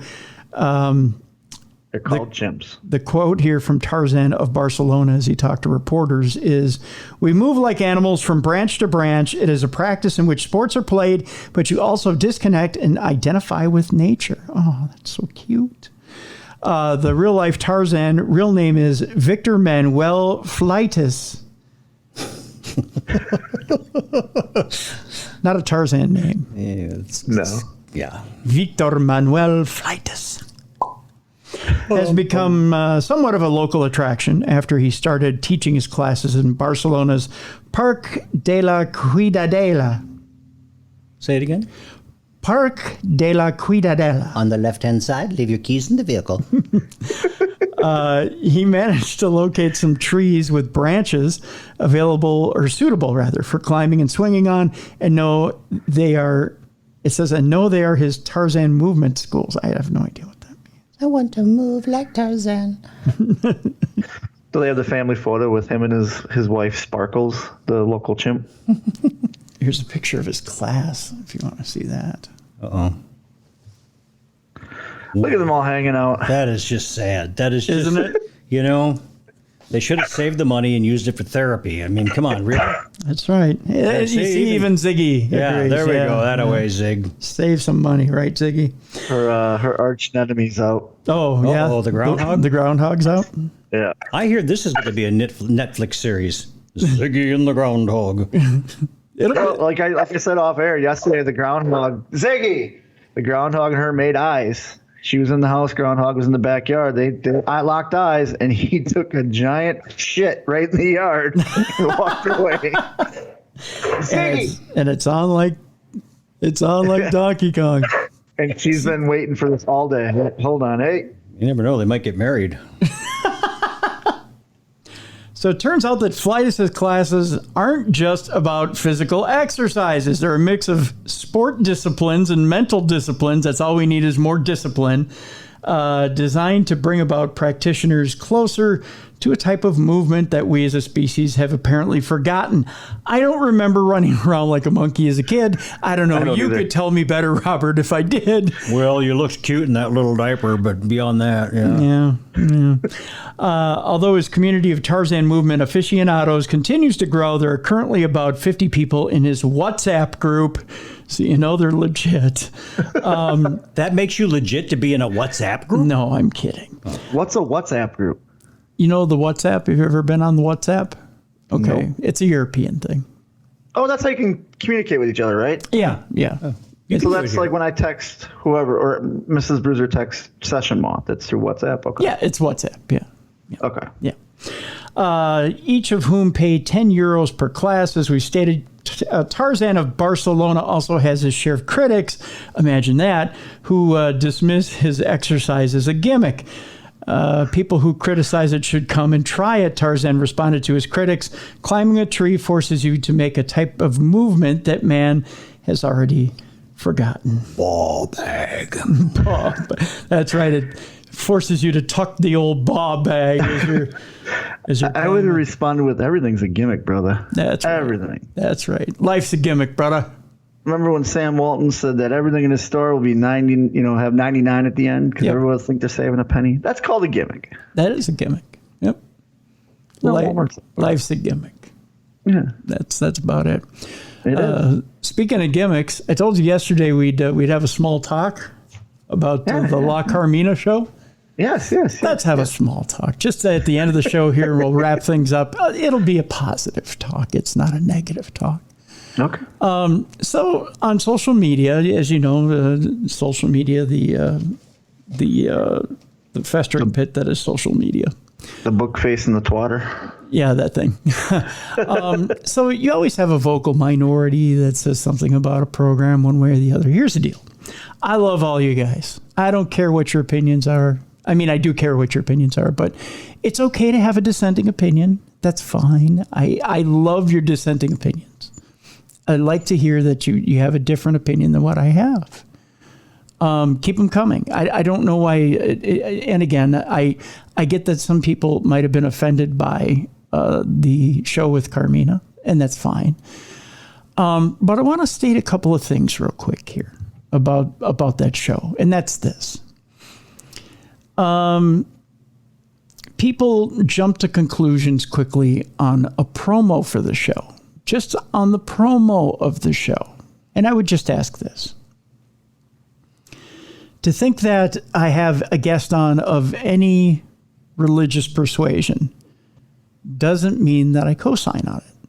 I don't tell you guys how I worship. I don't tell you guys how I vote. I don't tell you guys how I do anything in my life other than the fact that I go out and I feed chipmunks and I have a good time with Bruiser on the air. And I might tell you a little bit about what I think about the paranormal, but there's a reason for that. When I conduct an interview, I want you guys to be the judge. I want you to learn along with me. And that's what this is. It's learning. Okay. When we sat down with Carmina, the reason we sat down with Carmina was to learn along with her what her views were on her particular religion of Satanism, in her particular sect of Satanism, which was the Satanic Temple, in which she revealed that she was an atheist. So I didn't know what was going on there. Okay. She got you from all angles. She really did. I think I was a little bit more confused after that program as to what it was she believed in. But she wrote this book, which, again, you kind of have to, I'll put it very simply. I'll put it like this. How do you ever get to know something without learning about it, without sitting down and researching it? Okay. From a theological standpoint, if you want to get picky, how do you ever get to know your enemy without researching them? How do you ever defeat your enemy in a war without getting to know them? And if you want to attack it from a theological standpoint, how do you fear your enemy and a Satanist more than you do love your own God? And I love my friends that prayed for my eternal soul as I interviewed Carmina. But at this point, do you not have faith in me and my God that I'm not strong enough to sit down with Carmina and ask her questions about what it is she believes, and believe that I'm not strong in my faith enough that I won't abandon my faith and go join her at the end of the program? Very odd responses. But I get where people are concerned. I get it. It comes from a place of love in some people's agendas. In others, it is a place of being appalled from a lifetime of dogma. And I get that too. And you're entitled to your belief. And I respect your beliefs. I really do. I would just ask that before you post a comment, just realize that I'm not promoting anything. I didn't promote Buddhism the week before when we did a show about a movie. I don't promote any religion on the show. I do an academic study when I do this. I do an interview to probe to see what it is that this person believes in. And I do things to learn, to educate, entertain, and enlighten. That's what we do the show for. And I would hope that if you're studying the paranormal, and this is what kind of got me about this, because I'll tell you, I grew up Catholic. When you grow up Catholic, you're told one thing in that study, and that is, technically, I shouldn't be doing the show. If I study, if I'm a devout Catholic, because one, I shouldn't be associating with psychics. Shouldn't be talking to half the people I talk to. Probably including Carmina, right, on that show. Uh-huh. But I do. And I do because I have a curiosity. If I'm a true Catholic, I probably shouldn't be doing a paranormal show. Right? Yeah, so that's absolutely right. If I'm doing this, you should be curious. Yeah, you shouldn't be curious. You shouldn't be listening to the show if you're that devout. Yep. If you had the wherewithal to call me out on I'm trying to choose my words carefully here. If you had the wherewithal to call me out on a show about Satanism, then what are you doing exploring the paranormal field? There are all sides to the paranormal field. There are all sides to theology. There are all sides to this life and death thing. We're all going to get curious in our life. Life only ends one way, and that's with death. Mm-hmm. And we all want an idea of where we're going to go at the end of this thing. So yeah, you know what? We're all going to get curious. And we all get curious how this thing works. And so we explore it. To explore other people's beliefs is not a bad thing. It's sitting down and asking somebody, what is it you believe? How is that going to hurt me? I didn't say I subscribe to their belief. I want to hear their opinion. That's called a healthy conversation. Because in that conversation, I also stated my belief. We had a back and forth. And that's okay. That's what we don't have enough of in society today. We don't have a back and forth. No, we need a back and forth. Yeah. We need to start hearing each other, whether they're good ideas or bad ideas. Sometimes we hear two good ideas, we put them together, and we come up with a great idea that other people can hear and spread, and we can change things for the better. Sometimes we have really bad ideas, and we need to hear them so that somebody can put a stop to it and tell people, hey, you know what? That's not such a great idea. Yep. I guess what I want to say to our audience is this. I put it out there for you to listen to. I know if it's something that you don't want to hear, you're not going to hear it, or you don't want to hear it. That's fine. We have another show for you this coming week, or the next show that comes up is a brand new show for you to listen to. And I love you guys so much. And I love the fact that you support this show and that you're here show after show, week after week. But if there's a topic that just isn't your cup of tea, that's fine. You don't have to listen to that one. You're not going to hurt me. You're not going to hurt Bruiser. And you know what? You can email me. Email me and tell me, Tim, this is why I just couldn't listen to the show. Because you know what? I want to know why. Tell me why. I'm not going to get mad at you. I'm not going to troll you on social media. I'm not going to troll you on this show. And I'm not mentioning one person on this broadcast because I valued every single opinion that came to me. I didn't dog one person online. I didn't dog one person who emailed me. I won't dog one person here because I value every single opinion that comes to me. So please continue to give me those opinions. They all matter, whether they're positive or negative. Please continue to tell me what you think because I want to know. Make them constructive too. You can come at me with as much venom as you want, but also make them constructive. Tell me why. Tell me why you didn't want to hear it. Because I like praise, but I like it when you come at me with something and tell me why you didn't like it too. That's how you get better. That's right. That's how you get better. That's how the show gets better. Mm-hmm. So I just wanted to leave on that note that, hey, you know what? You guys are valued. You're loved. We love having you here. We love getting more people in the door and listening to this podcast. And again, if you love this podcast, go ahead and rate and review it. Put it on Apple Podcasts. Put it wherever you review your podcasts, on Spotify, wherever. Give it 5 stars if you love the show. And we, Bruiser and I, would appreciate that. Tomorrow on the show, it's I'm going to surprise you again, a little bit of paranormal potpourri. We're supposed to have Ronnie LeBlanc on, but unfortunately he's under the weather. So we just ask that you send your thoughts and prayers out to Ronnie that he gets better. We're going to try and put him on here very, very soon.